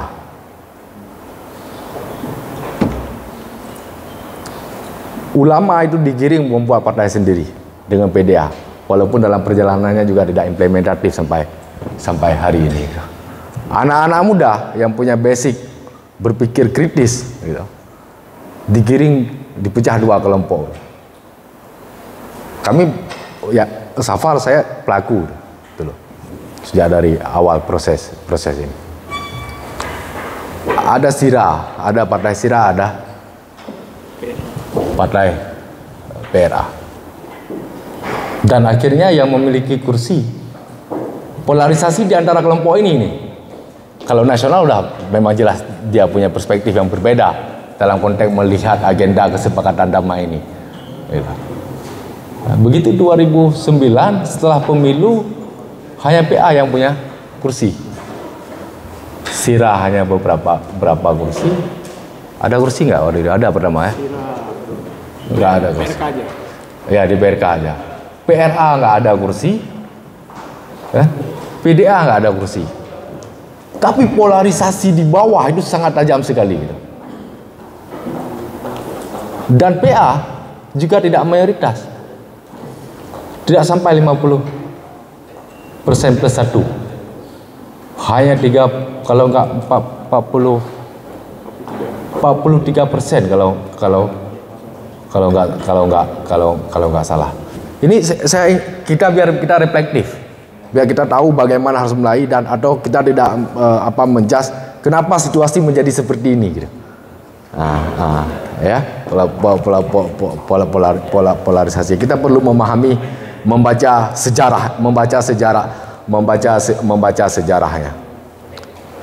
Dan pada saat itu begitu Pak Wandi jadi gubernur dengan Muhammad Nazar, kemudian di DPRA didominasi oleh DPRA dengan mayoritasnya dari PA, dari partai lokal, sedangkan partai Sira, partai PRA termasuk dari PDA nggak punya suara.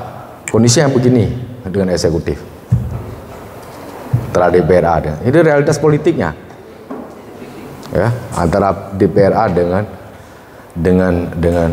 dengan eksekutif. Sehingga apa yang terjadi? Tercecer, tidak ada platform dan agenda bersama. Platform dan agenda bersama selain apa yang terjadi adalah praktek ketiadaan perang selama periode pertama kepemerintahan Bapak Irwandi waktu itu. Agenda advokasi implementasi MOU dan UPA praktis juga kita dibawa dalam euforia politik, euforia kekuasaan politik pada saat itu. Dan kita juga harus jujur, karena day to day tadi gitu, aparatur dan regulasi yang existing, aparatur birokrasi dan regulasi yang existing adalah aparatur dan regulasi masa lalu yang tidak beranjak pada pijakan kehendak politik baru pasca damai, di tengah kondisi kemiskinan dan lain sebagainya, di tengah kondisi rehab rekon pada saat itu. Semua energi kan ke sana.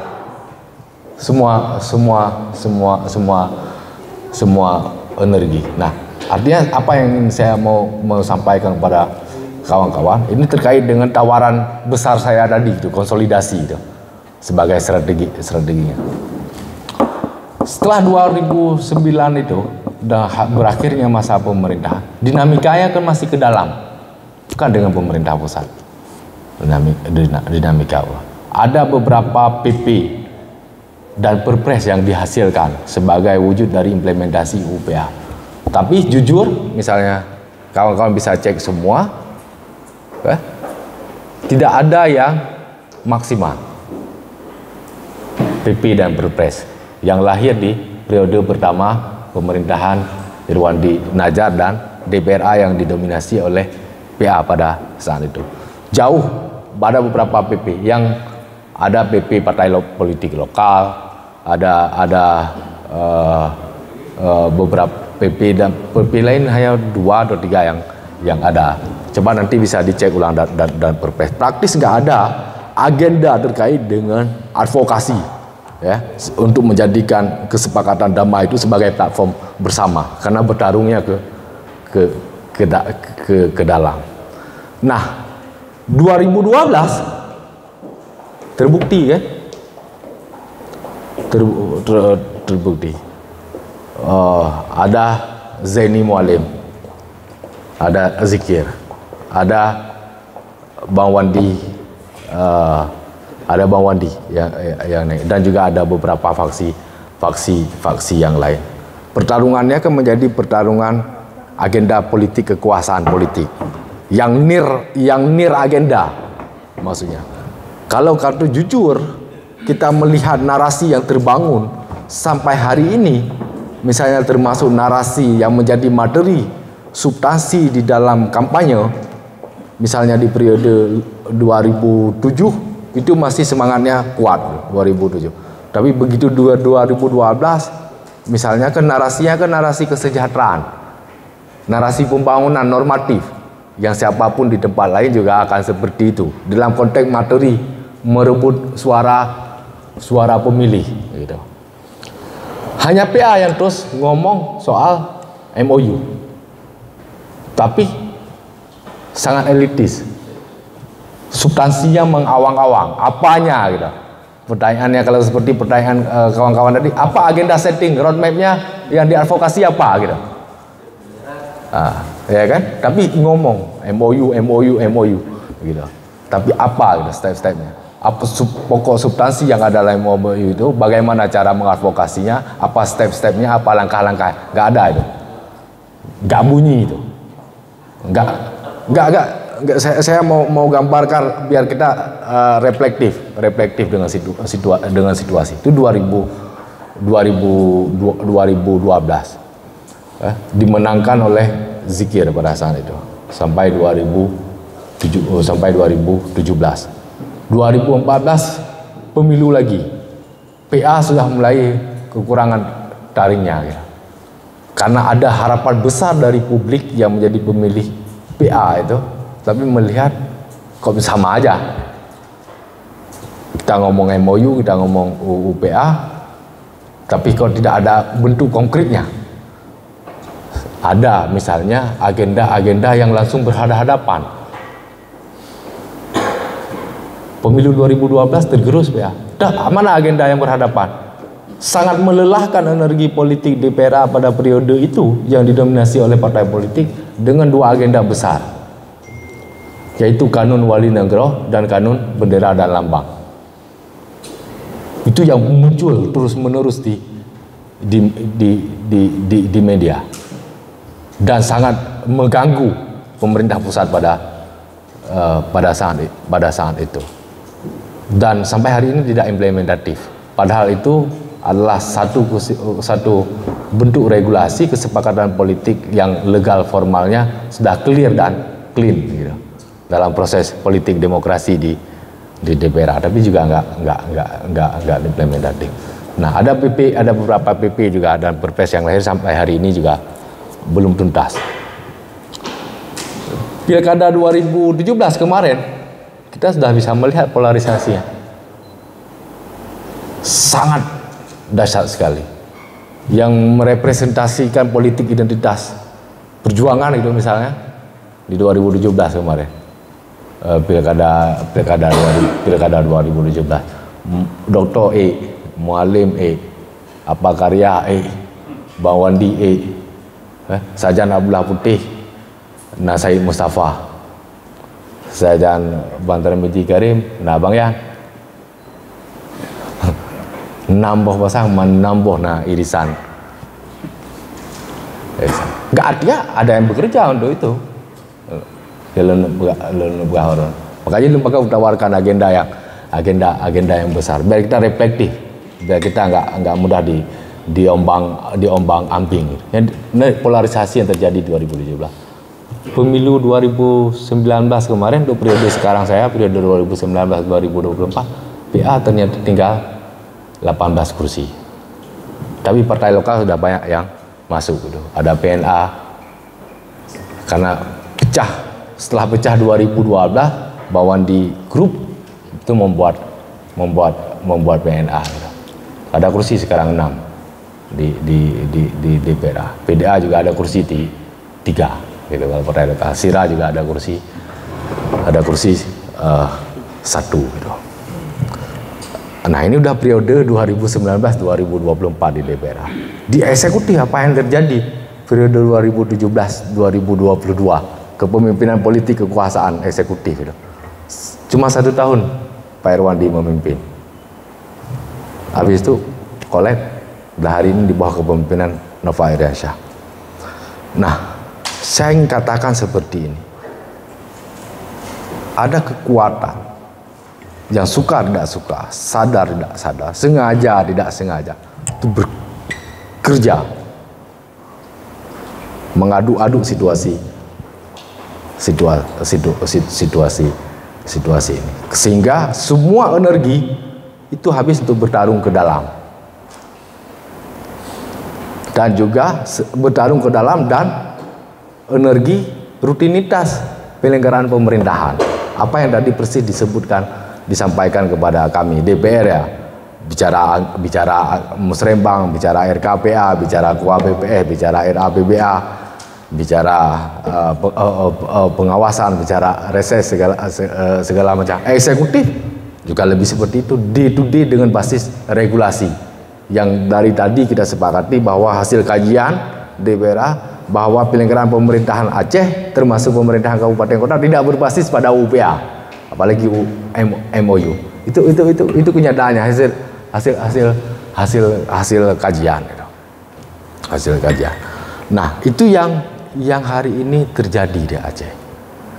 Yang hari ini terjadi di Aceh. Nah, perkembangan misalnya bulan-bulan terakhir ini, nggak ada yang rame, nggak pernah kita rame soal MOU. Paling Yara dari dulu yang ada bicara MOU, bicara bahwa bendera yang harus dinaikkan, bendera berani Yara menaikkan sendiri di depan kantor karena ini udah sah, udah legal, udah clear. Gitu. Apalagi yang harus dipersoalkan. Tapi ada nggak kelompok penting lain yang bicara tentang implementasi MOU? Bicara agenda pragmatis, politik, anggaran, rada-rada seperti itu semuanya. Baik anak-anak mudanya, baik aktivisnya, baik kelompok politik, kepercayaan dan lain sebagainya. Makanya tadi di awal saya tawarkan, apa strategi besarnya? Ya konsolidasi keacehan. Pertanyaannya sampai saya sebagai pimpinan DPRA dalam banyak hal yang hari ini sudah berjalan 1,5, kita terus mendialogkan ini dengan nasional. Ruang politik demokratisnya ada, terbuka untuk kita dialogkan sampai ke level presiden sekalipun. Tapi ada pertanyaan besar. Request kita menjadi kabur. Maunya kita dalam konteks implementasi MOU itu menjadi kabur. Pertanyaannya sekarang, apakah saya representatif untuk mewakili rakyat Aceh untuk bicara? Ya, makanya pertanyaannya. Tapi praktek real politiknya kan tidak demikian. Ada aparatur negara, ada eksekutif dengan ada aparaturnya, ada partai politik. Yang kita bicara DPRA sekarang misalnya ada 9 fraksi. Saya untuk memakzulkan gubernur aja gagal karena kurang 5 orang. Ketika saya anggap bahwa ini sudah tidak bisa diperbaiki untuk didialogkan itu. Pilihannya adalah pemakzulan itu. Interpelasi, angket dan pemakzulan itu. Kan cukup kawan? Kurang lima orang. Polarisasinya berarti enggak ini konteks penyelenggaraan pemerintahan aja untuk perbaikan tata kelola. Karena kita menganggap tata kelolanya tidak berpihak pada kepentingan pembangunan kesejahteraan dan kemakmuran keadilan. Enggak cukup. Nah, ketika saya misalnya merepresentasikan diri sebagai ketua DPR berdialog, dan ruang dialog itu sangat terbuka hari ini nasional. Sangat terbuka, sangat demokratis, bisa kita dialogkan. Tetapi kalau tidak dibarengi oleh konsolidasi keacehannya, menjadi lemah daya bergennya, daya pukulnya, daya desaknya, gitu. daya desaknya. Gitu. Karena dianggap itu membawa kepentingan, karena kita sudah bicara polarisasi politik, akan dilihat dia dahlan tidak sebagai representasi politik Aceh secara keseluruhan, representasi politik PA yang sudah bisa diukur kuantitasnya adalah 18 kursi dari 81 kursi yang mewakili 5 juta rakyat Aceh. Eksekutifnya nggak bergerak sama sekali dan nggak ada agenda apapun. Contoh terakhir lah yang paling terasa adalah advokasi pilkada. Advokasi pilkada. Sampai hari ini nasional masih menggantung. Tidak berani mengatakan Aceh tidak boleh 2 dan tidak berani mengatakan juga harus 24 termasuk Aceh. Gitu. Kita coba konsolidasi ke bawah dengan DPRK, dengan semua stakeholder, dengan partai politik, tapi sayap eksekutifnya sama sekali tidak bergerak. Kita coba buka ruang dialog di nasional, di Kemendagri, di Menko Polhukam, dengan stakeholder yang lain segala macam, dengan DPR RI segala macam, semua bisa kita dialogkan. Tapi daya desaknya menjadi sangat lemah. Begitu juga untuk agenda-agenda advokasi yang lain. Apa yang terjadi misalnya dengan implementasi kanun bendera dan lambang yang udah dari tahun 2003 disahkan. Absurd kan? Karena tidak ada agenda settingnya, agenda bergeraknya, stepnya, apa yang harus diadvokasi. Sehingga tidak pernah clear sampai hari ini apa alasan pemerintah pusat itu nggak boleh implementatif secara lugas dan gamblang gitu. Apa alasan pemerintah Aceh tidak berani untuk membuat regulasi turunan per grup implementasinya gitu. Sehingga tiang benderanya hanya ada di kantor Wali Negro dengan kantor DPR. Kenapa tidak ada di kantor gubernur? Kenapa tidak ada di kantor bupati? Kenapa tidak ada di instansi kantor kecamatan, kelurahan, kampung? Tidak ada di kantor instansi pemerintahan lain. Ada pergub turunan, kanun itu juga ada regulasi turunan. Kenapa nggak bergerak? Maka dari dinamika itu semua, menurut saya, yang paling mendasar dan penting, kalau dibilang bahwa saya normatif, iya, karena kondisinya masih normatif masih seperti itu. Yang ada di bawah, hasil kajian tadi yang saya sampaikan dibilang oleh Pak Safar, penyelenggaraan pemerintahan di Aceh dan kabupaten kota tidak menjadikan UPA dan MOU sebagai sandaran pijakan di dalam pelaksanaan penyelenggaraan pemerintahan. Narasi yang tadi di awal saya sampaikan semua tentang bla bla bla, tentang substansi MOU dan perjuangan itu ada di publik di bawah. Yang hari ini sudah mulai kehilangan harapan itu, pupus gitu. Ditambah lagi dengan problem persoalan pembangunan kesejahteraan kita yang sangat lambat, angka kemiskinan yang tinggi, pengangguran ya yang tinggi dan lain-lain sebagainya, aksesibilitas terhadap layanan publik, infrastruktur segala macam tambah. Jadi ada kondisi di bawah hari ini di mana masyarakat kita sudah mulai kok gelap melihat masa depannya Aceh ini. Soal narasi-narasi perjuangan yang menjadi substansi kesepakatan damai kok juga tidak berbentuk, tidak wujud gitu. Ya, secara implementatif dalam konteks pembangunan kesejahteraan kok juga nggak wujud secara implementatif. Oasenya ya ada di kawan-kawan seperti Yara ini yang masih mau bergerak. Tapi kewajiban mandatoris kan bukan di Yara. Kewajiban mandatoris ya bukan di NGO, bukan di individu-individu tersebut. Kewajiban mandatoris itu ada di eksekutif, di gubernur sebagai kepala pemerintahan yang dipilih langsung oleh rakyat. Begitu juga adanya di DPRA sebagai representasi yang dipilih langsung oleh rakyat. Nah, jawaban tadi saya bahwa harus ada konsolidasi besar, ini yang harus dilakukan. Kalau untuk hal-hal kecil aja tidak bisa didialogkan, tidak bisa dikonsolidasikan agar kita memiliki kesepemahaman bersama, kemudian merumuskan agenda setting bersama, merumuskan formula bersama agar punya bahasa dan bahasa yang sama juga ketika kita request ke pemerintah nasional bahwa kami maunya ini. Kenapa harus ini? Dan kami semua di Aceh secara representatif mengatakan iya, itu maunya kami gitu. Mau dicek ke PA seperti itu, mau dicek ke partai lain seperti itu, mau dicek ke eksekutif juga seperti itu, mau dicek ke aparatur negara dan siluman yang ada juga seperti itu jawabannya. Itu betul maunya rakyat Aceh gitu. Nah, enggak, maksudnya itu yang pelan tapi pasti sedang coba kita lakukan di tengah dinamika dan hiruk pikuknya pemerintahan Aceh terkait dengan agenda normatif ya, agenda normatif di dalam penyelenggaraan pemerintahan di Aceh. Kata kunci besarnya adalah konsolidasi keacehan untuk membangun narasi bersama, request bersama, sehingga menjadi mudah untuk kita dialogkan ke stakeholder nasional. Siapa nasional hari ini? Ya ada presiden dan para partai politik. Ada partai politik yang sebenarnya di Aceh juga mereka punya perwakilan.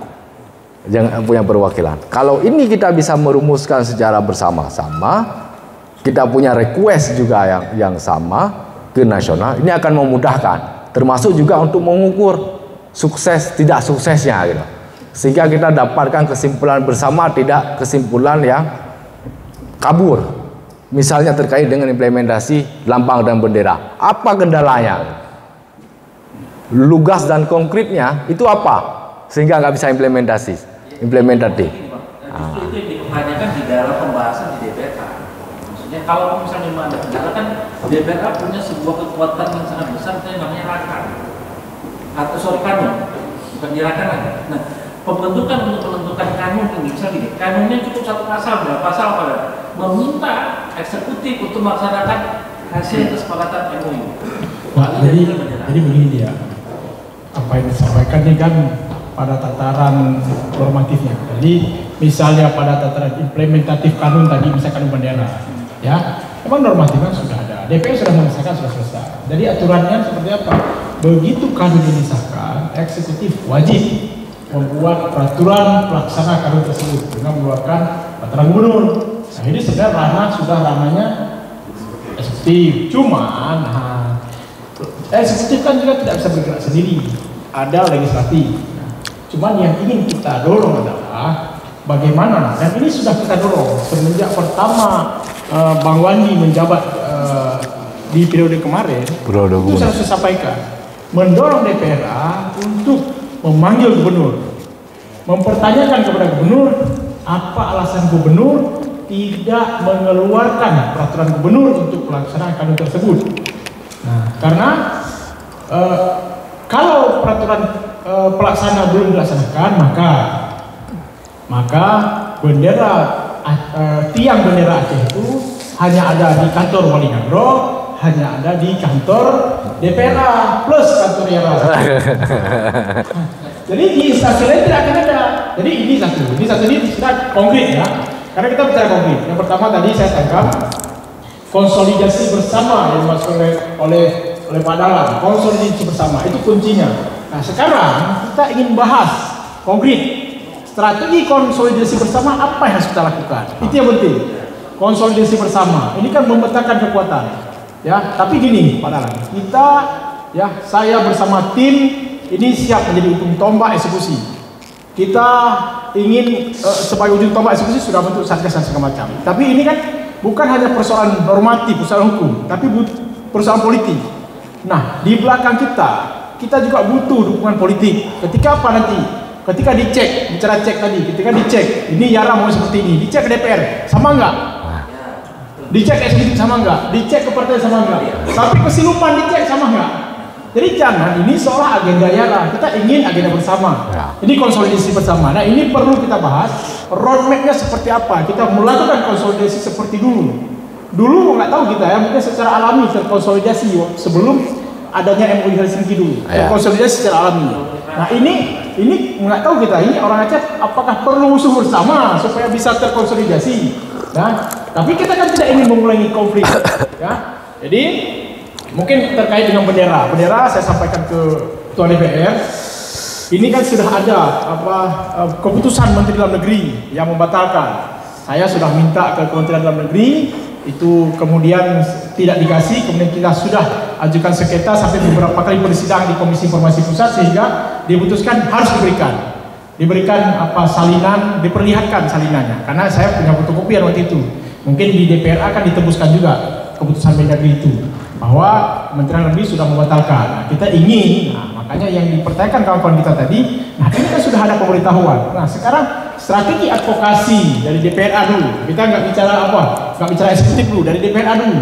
Strategi advokasi DPR apa yang sudah dilakukan? Saya pikir begini dia. Ini kajian-kajian yang sudah ada di DPR sudah selesai kajiannya. Dari 2 buku tebal ini hasilkan sudah cukup selesai ini. Ini yang kita bicarakan adalah strategi advokasinya.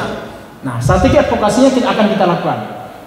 Langkah awalnya apa? Konsolidasi bersama. Nah, konsolidasi bersama strategi apa? Ya, ini yang perlu kita dengar paparan dari Ketua DPR. Ini kira-kira bayangan. Jadi maksud saya begini, setelah pasca seperti ini nanti kita ada pertemuan-pertemuan selanjutnya. Ya, kita juga akan bergerak mungkin bersinergi dengan DPR, bersinergi dengan partai politik dan semua stakeholder di Aceh untuk berjuang bersama memperjuangkan kepentingan Aceh seperti dan menjadikan MOU dan UUPA itu sebagai platform agenda bersama dalam menyelenggarakan urusan pemerintahan di Aceh. Saya pikir ini pertanyaan besarnya adalah strategi konsolidasi yang akan kita lakukan ini seperti apa? Ya kalau tadi Nah, ini kan sama seperti yang ditanyakan oleh Erisman tadi, ya. Nah, kemudian ya saya pikir itu Pak Dahlan mungkin perlu sedikit langkah awal ini kita bicarakan hari ini, strategi konsolidasi seperti apa. Dari mana kita mulai ini? Dari mana? Kalau kita sudah mulai hari ini, nah sekarang kita ingin dukungan politik dari Ketua DPR, mungkin bisa menyampaikan ke kawan-kawan yang lain, mungkin ke Partai Aceh juga, karena beliau di Partai Aceh, ke partai-partai yang lain mungkin, ataukah nanti DPR nanti buat apa agenda bersama, mengundang kita bisa bicarakan. Kita mulai nanti baru kita perlebar pelan-pelan. Di lain pihak kita dengan satgas-satgas yang sudah kita bentuk, kita terus bekerja. Jadi konsolidasi berjalan, eksekusi juga berjalan. Saya pikir demikian, Ketua. Oke, terima kasih. Di awal-awal kepemimpinan saya di DPRA kemarin, kita langsung mencoba untuk membuka ruang dialog itu dengan nasional. Sehingga kemarin itu sebelum awal tahun 2020 itu, sebelum COVID itu, sudah ada kesepakatan dengan pertemuan terakhir dengan Pak Presiden itu.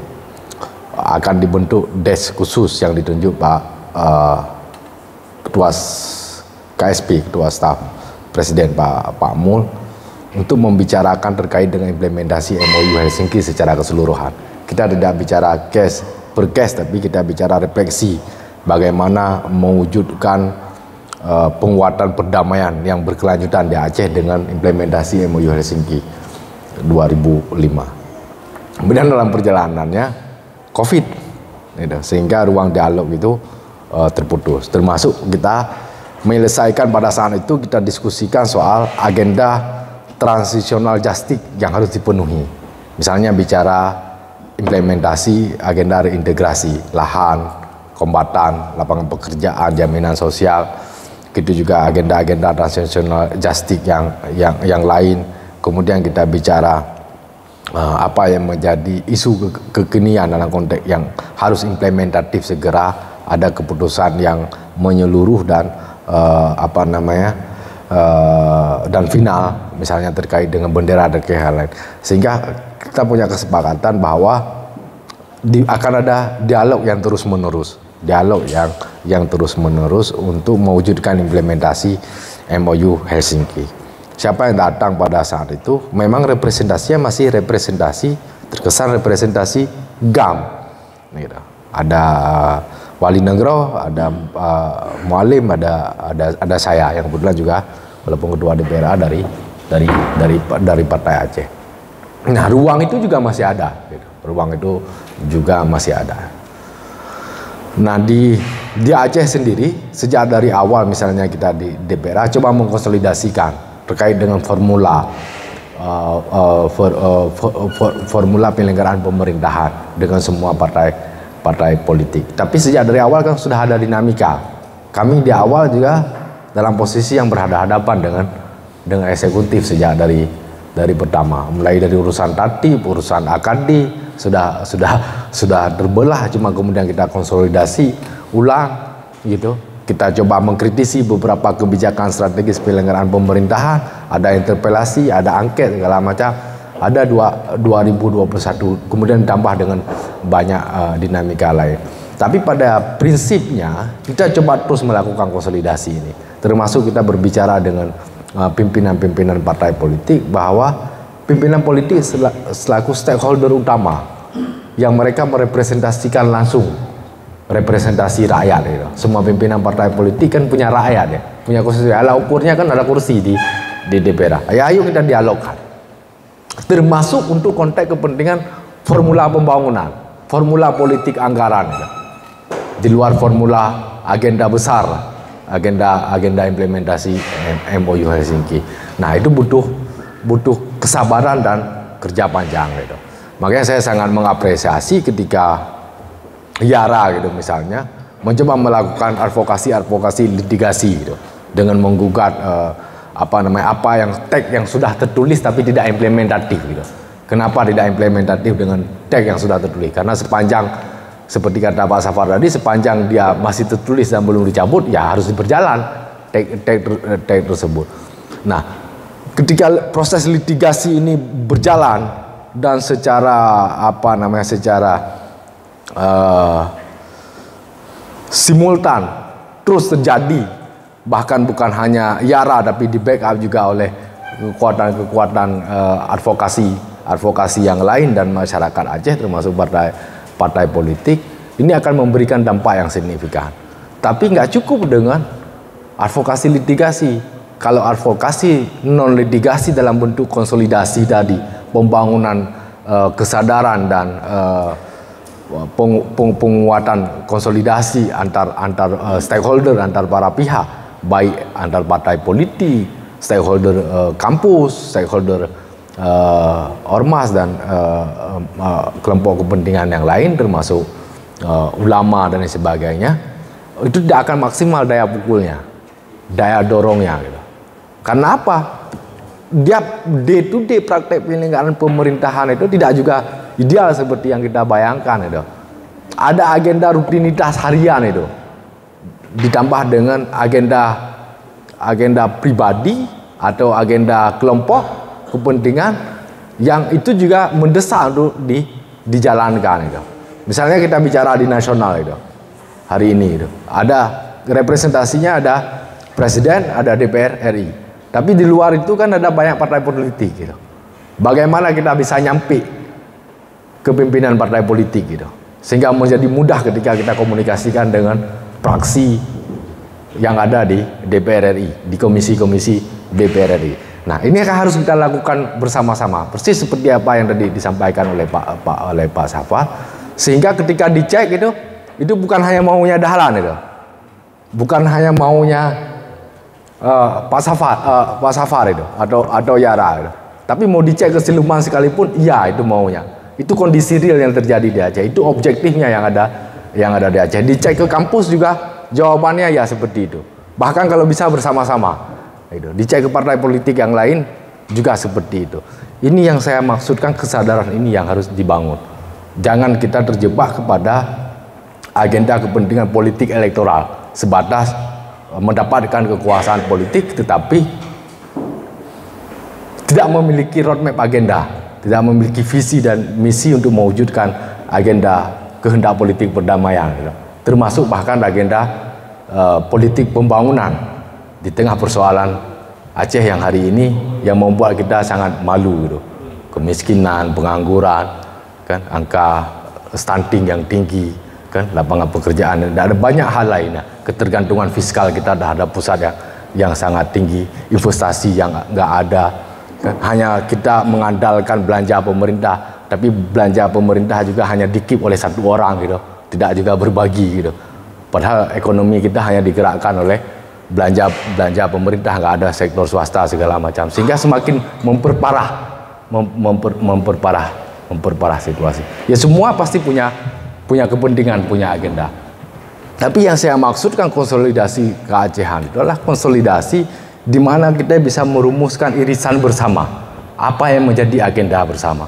Agenda bersama itulah salah satunya adalah kalau dalam konteks politik perdamaian adalah salah satunya bagaimana mengimplementasikan kepentingan MOU Helsinki dan UPA. Dalam agenda politik kesejahteraan, bagaimana misalnya menjadikan kemiskinan, pengangguran itu sebagai persoalan bersama gitu. Sehingga kita punya komitmen untuk menurunkan angka kemiskinan misalnya tiap tahun 2-5% sekalipun gitu. Dengan mendorong politik anggaran untuk percepatan pengentasan kemiskinan tersebut atau penciptaan lapangan kerja gitu. Itu kan irisan bersama gitu. Mau siapapun boleh nimbrung di situ, boleh masuk di situ gitu. Boleh berkepentingan di situ, bukan agenda pragmatis siapa dapat paket apa gitu. Tapi kalau hari ini celakanya tata kelola kita juga sangat buruk dalam konteks kepentingan politik pembangunan sekalipun juga sangat buruk gitu, sehingga semua instansi termasuk aparat penegak hukum juga masuk dan mendapatkan bahwa ada banyak persoalan mulai dari perencanaan, penganggaran sampai implementasi pembangunan.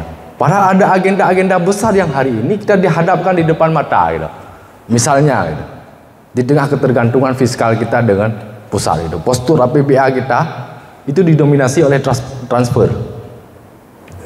Kemandirian kita itu sangat rendah sekali gitu. PA kita itu kontribusi kita nggak sampai 16%. dari keseluruhan APBA. Lainnya DAU, DAK bagi hasil dan OSUS yang paling besar. Sebentar lagi 2023 OSUS itu tinggal 1%. Di tengah juga keterpurukan ekonomi nasional hari ini. 2027 habis. Sedangkan ada banyak agenda pembangunan yang itu sudah menjadi jebakan sejak dari awal itu. Bagaimana mengadvokasi itu? Bagaimana melanjutkan kalau ketika 2023 misalnya dari 16 T sekarang hanya tinggal 10 T. Itu belanja pegawainya saja sudah sangat membengkak. Itu kan agenda bersama gitu. Yang bisa kita duduk untuk kita bicarakan bersama agar kita semua bisa selamat. Agar harapan masyarakat itu bisa terwujud. Apa yang harus kita prioritaskan? Bagaimana scale up kita agar pendapatan kita bisa naik gitu. Bukan berada di ruang kosong dan eksklusif gitu. Ini yang itu memang bukan saya sampaikan secara representatif juga menjadi agenda dan kewajiban saya yang sangat besar yang menjadi PR yang harus kami lakukan hari ini di DPR selain mengkonsolidasikan. Tapi ini kan seperti saya kan memimpin lembaga politik ini. Memimpin lembaga politik bukan memimpin lembaga eksekutif atau organisasi gitu. yang enggak A gitu. Saya enggak punya anak buah kan, enggak punya aparatur kan. Kolektif kolegial dengan dinamika yang ada di dalam hari ini, saya kira ini menjadi tantangan itu, menjadi PR yang sangat besar bagaimana mengkonsolidasikan untuk membangun irisan agenda bersama itu. Jadi baik dalam konteks kepentingan implementasi kehendak politik perdamaian untuk merawat dan menjaga keberlanjutan perdamaian ini juga maupun dalam konteks agenda pembangunan yang mewujudkan kesejahteraan dan keadilan. Kalau enggak, kita akan jauh nanti tertinggal dan akan sadar tidak sadar akan membawa kita kepada persimpangan itu, yang bisa jadi akan berbalik arah lagi gitu. Ketika generasi kita di bawah itu, masyarakat kita di bawah akan bilang yang tadi saya katakan, oh kai banget loh. Nah ketika kai banget loh itu tidak punya kanal untuk kita komunikasikan, dialogkan dengan cara yang baik dan benar, ya salah-salah akan mungkin saya bahasa kan menunduk ya, kayak bukan menunduk gak bahaya, kehilangan harapan, kehilangan itu yang mesti harus kita jaga dan juga harus disadari bukan hanya oleh teman-teman di PA gitu misalnya, tapi juga oleh semua partai politik lain, oleh semua stakeholder lain yang ada di Aceh termasuk di nasional, bukan tidak terulang gitu. Kita juga harus belajar dari sejarah gitu. Konflik Aceh itu kurang baru mulai damai. Emang saya kalau mulai hilang 62 baru damai. Kurang emang saya thôn rồi. Kurang emang saya thôn. Emang saya kalau mulai hilang 62 baru damai. 62 ke 76 belah thôn. Kalau mulai hilang lah, hanya kan 16 thôn.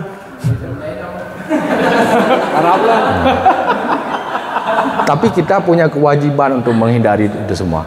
Kita harus bersepakat bahwa konflik, apalagi konflik bersenjata, itu tidak akan memberikan syafaat apapun gitu, selain akan menyisakan air mata dan darah korban jiwa, dan itu akan menghentikan, menginterupsi semua gerak kebudayaan kita, gerak peradaban kita, gerak pembangunan kita gitu. Tapi apapun yang menjadi kendala persoalan hari ini, kita identifikasi bersama-sama seperti tadi apa yang dilakukan juga oleh teman-teman di arah. Tapi mari kita bersinergi untuk mengadvokasi itu secara bersama-sama. Kita buka ruang dialog sebesar-besarnya, termasuk dengan stakeholder yang ada di nasional, bahwa ini harus dilihat bukan hanya kepentingan Aceh, atau lebih sempit lagi, jangan dilihat bahwa ini kepentingan PA. Ada kepentingan kelompok perjuangan di masa lalu yang mengangkat senjata, kelompok agam gitu. Tapi ini adalah kepentingan kita bersama, kepentingan kita dalam bernegara untuk mewujudkan kehendak dan cita-cita bernegara, yang hasil akhirnya semuanya akan bermuara pada cita-cita kesejahteraan, kemakmuran dan keadilan bagi seluruh tumpah darah Indonesia, gitu. Termasuk rakyat Aceh gitu. Kalau itu nggak bisa kita yakinkan, tidak bisa kita narasikan dengan pas irisan-irisan ini dengan stakeholder nasional, juga akan dilihat dalam konteks yang kepentingan pragmatis tadi gitu. Kepentingan kelompok-kelompok gitu. Nah, ini yang saya kira apa yang dikatakan oleh Pak Safar, ya mari kita duduk, kita buat roadmap bersama, bersinergi bersama di DPR dan juga stakeholder yang lain, termasuk kampus, termasuk nanti kawan-kawan sepulang dari sini di kabupaten kota, coba mendialogkan itu dengan stakeholder yang ada di kabupaten, ada di kabupaten kota. Kalau nggak akan bunyi. Gitu. Saya mau berdarah-darah juga sendiri itu, misalnya DPR mau advokasi harus ini gitu. Di kabupaten kota juga nggak bunyi. Gitu. Bupati wali kotanya juga diam juga, DPRK-nya juga dia nggak akan bunyi, dia nggak dampak, nggak nendang dia. Nggak nendang. Itu yang saya tawarkan bahwa harus kita revitalisasi, kita ulang lagi itu kepentingan konsolidasi tanpa harus ada musuh bersama. Musuh bersamanya jelas itu. Dalam konteks politik pembangunan kita dihadapkan dengan kemiskinan, keterbelakangan, pengangguran yang besar, lapangan kerja yang tidak ada, ketergantungan kita terhadap fiskal, ketergantungan kita terhadap belanja APBA, APBD gitu. Sehingga itu menjadi lahar rebutan semuanya gitu.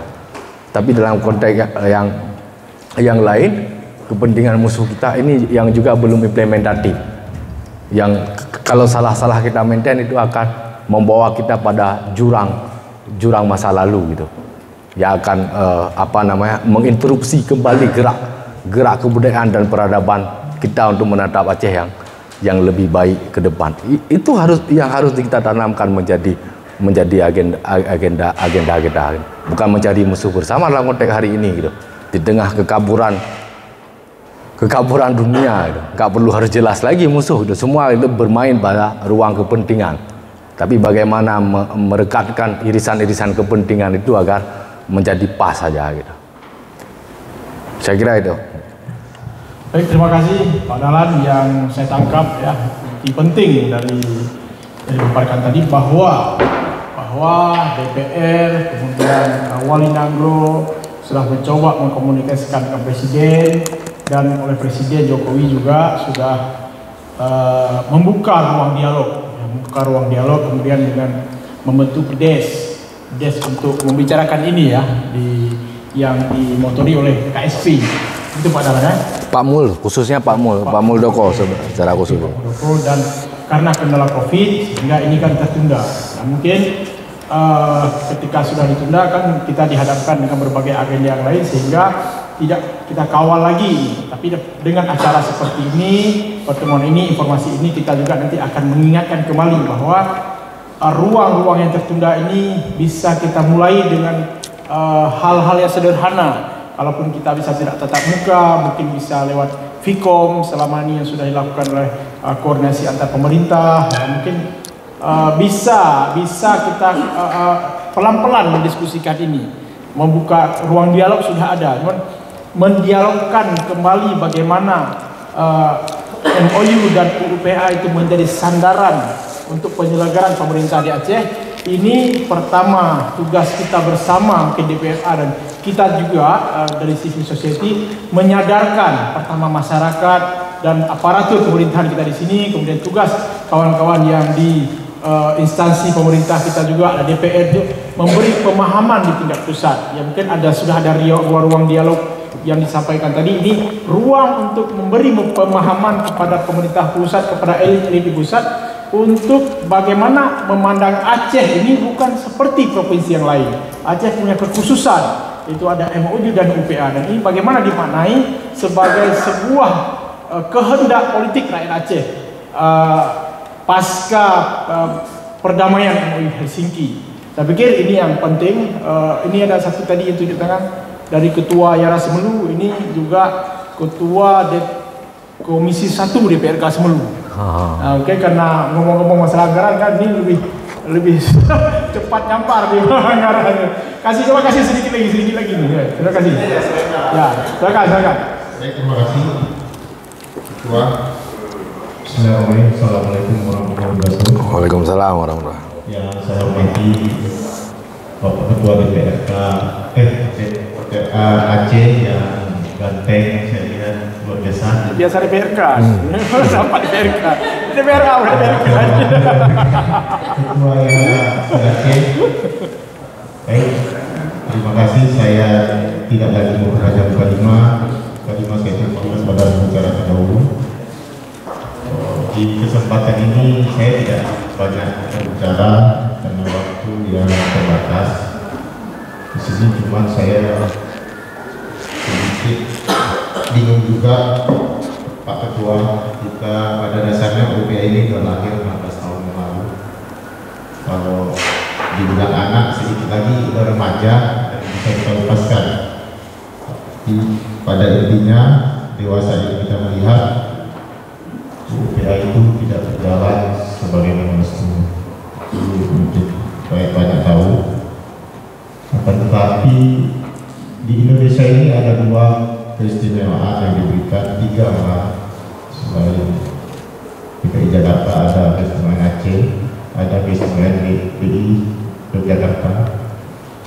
Ini sedikit saran dari kami, sebaiknya para pemimpin kita, khususnya wakil rakyat yang ada di Aceh, hendaknya studi banding ke Jogja bagaimana sistem strategi aturan Jogja mengatur tentang kemandirian mereka, sehingga mereka dianggap ada, tidak seperti kita, walaupun ada nanti kurang dianggap.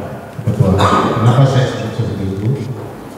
Kita telah diberikan wewenang untuk merumuskan UPA, sehingga UPA ini dibentuk dan pada dasarnya dan intinya semata-mata untuk kesejahteraan rakyat Aceh pada umumnya, yang mengatur di segala lini, baik segala hukum tentang pengaturan pengelolaan hasil kekayaan kita. Tapi alhamdulillah sampai sejauh ini masih dikendalikan oleh pusat, sehingga kita tidak bisa berbuat apa-apa. Dan untuk itu maka lahirlah gagasan dari kawan-kawan hasil rapat YARA, melahirkan memperkuat koordinasi menguasai hak rakyat, terutama sekali spesial untuk UPA, Pak Ketua DPR. Di sini saya bertanya kepada Pak Ketua, apa bentuk dukungan Bapak terhadap kami yang telah merumuskan, dan tadi dari awal disampaikan Pak Ketua bahwasanya kami telah membentuk tim Satgas untuk memperkuat dan mempertajam untuk bisa UPA ini dijalankan ya. Dan yang saya pertanyakan, dalam bentuk apa dukungan Bapak terhadap kami? Apakah nanti Bapak akan merumuskan di DPR dalam bentuk membentuk kembali tim Satgas dikanunkan Pak Ketua harapan ini dan yang lain-lain? Cuma itu aja Pak Ketua. Konkret Saya ya. kembali sampai. Terima kasih. Assalamualaikum warahmatullahi wabarakatuh.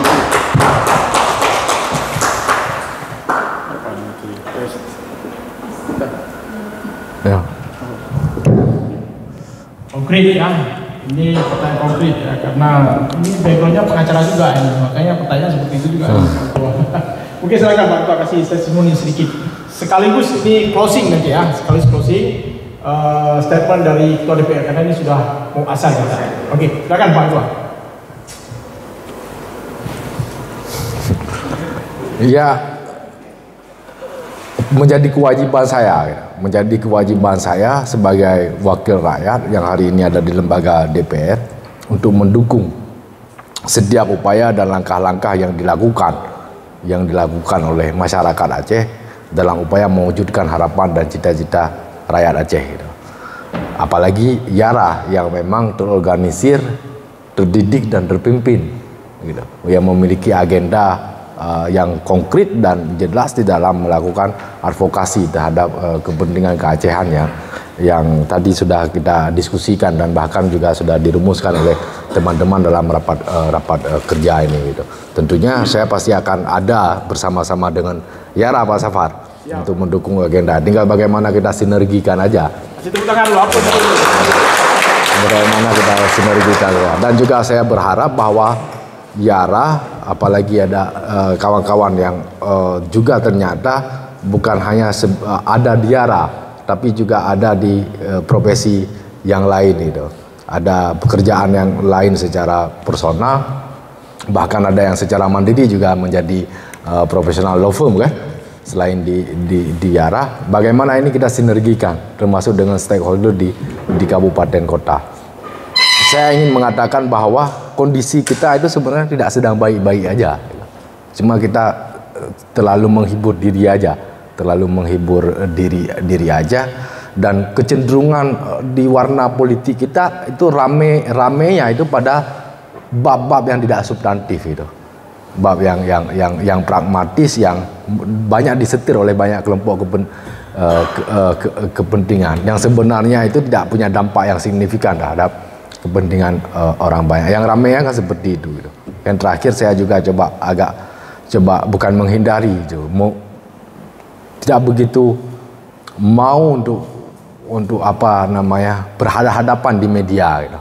Karena terlalu menghabiskan banyak energi gitu. Kalau saya melihat di awal-awal saya di DPRA dengan urusan tatip, urusan akadi, urusan interpelasi dan angket itu, karena juga keriuhan di media dan termasuk di media sosial juga tidak menggambarkan apa yang sebenarnya sedang terjadi. Tapi ruang-ruang dialog yang seperti ini yang bisa dilakukan termasuk di kabupaten kota, saya juga akan mendorong teman-teman di DPRA juga untuk banyak turun ke lapangan untuk mendialogkan banyak hal di kabupaten kota.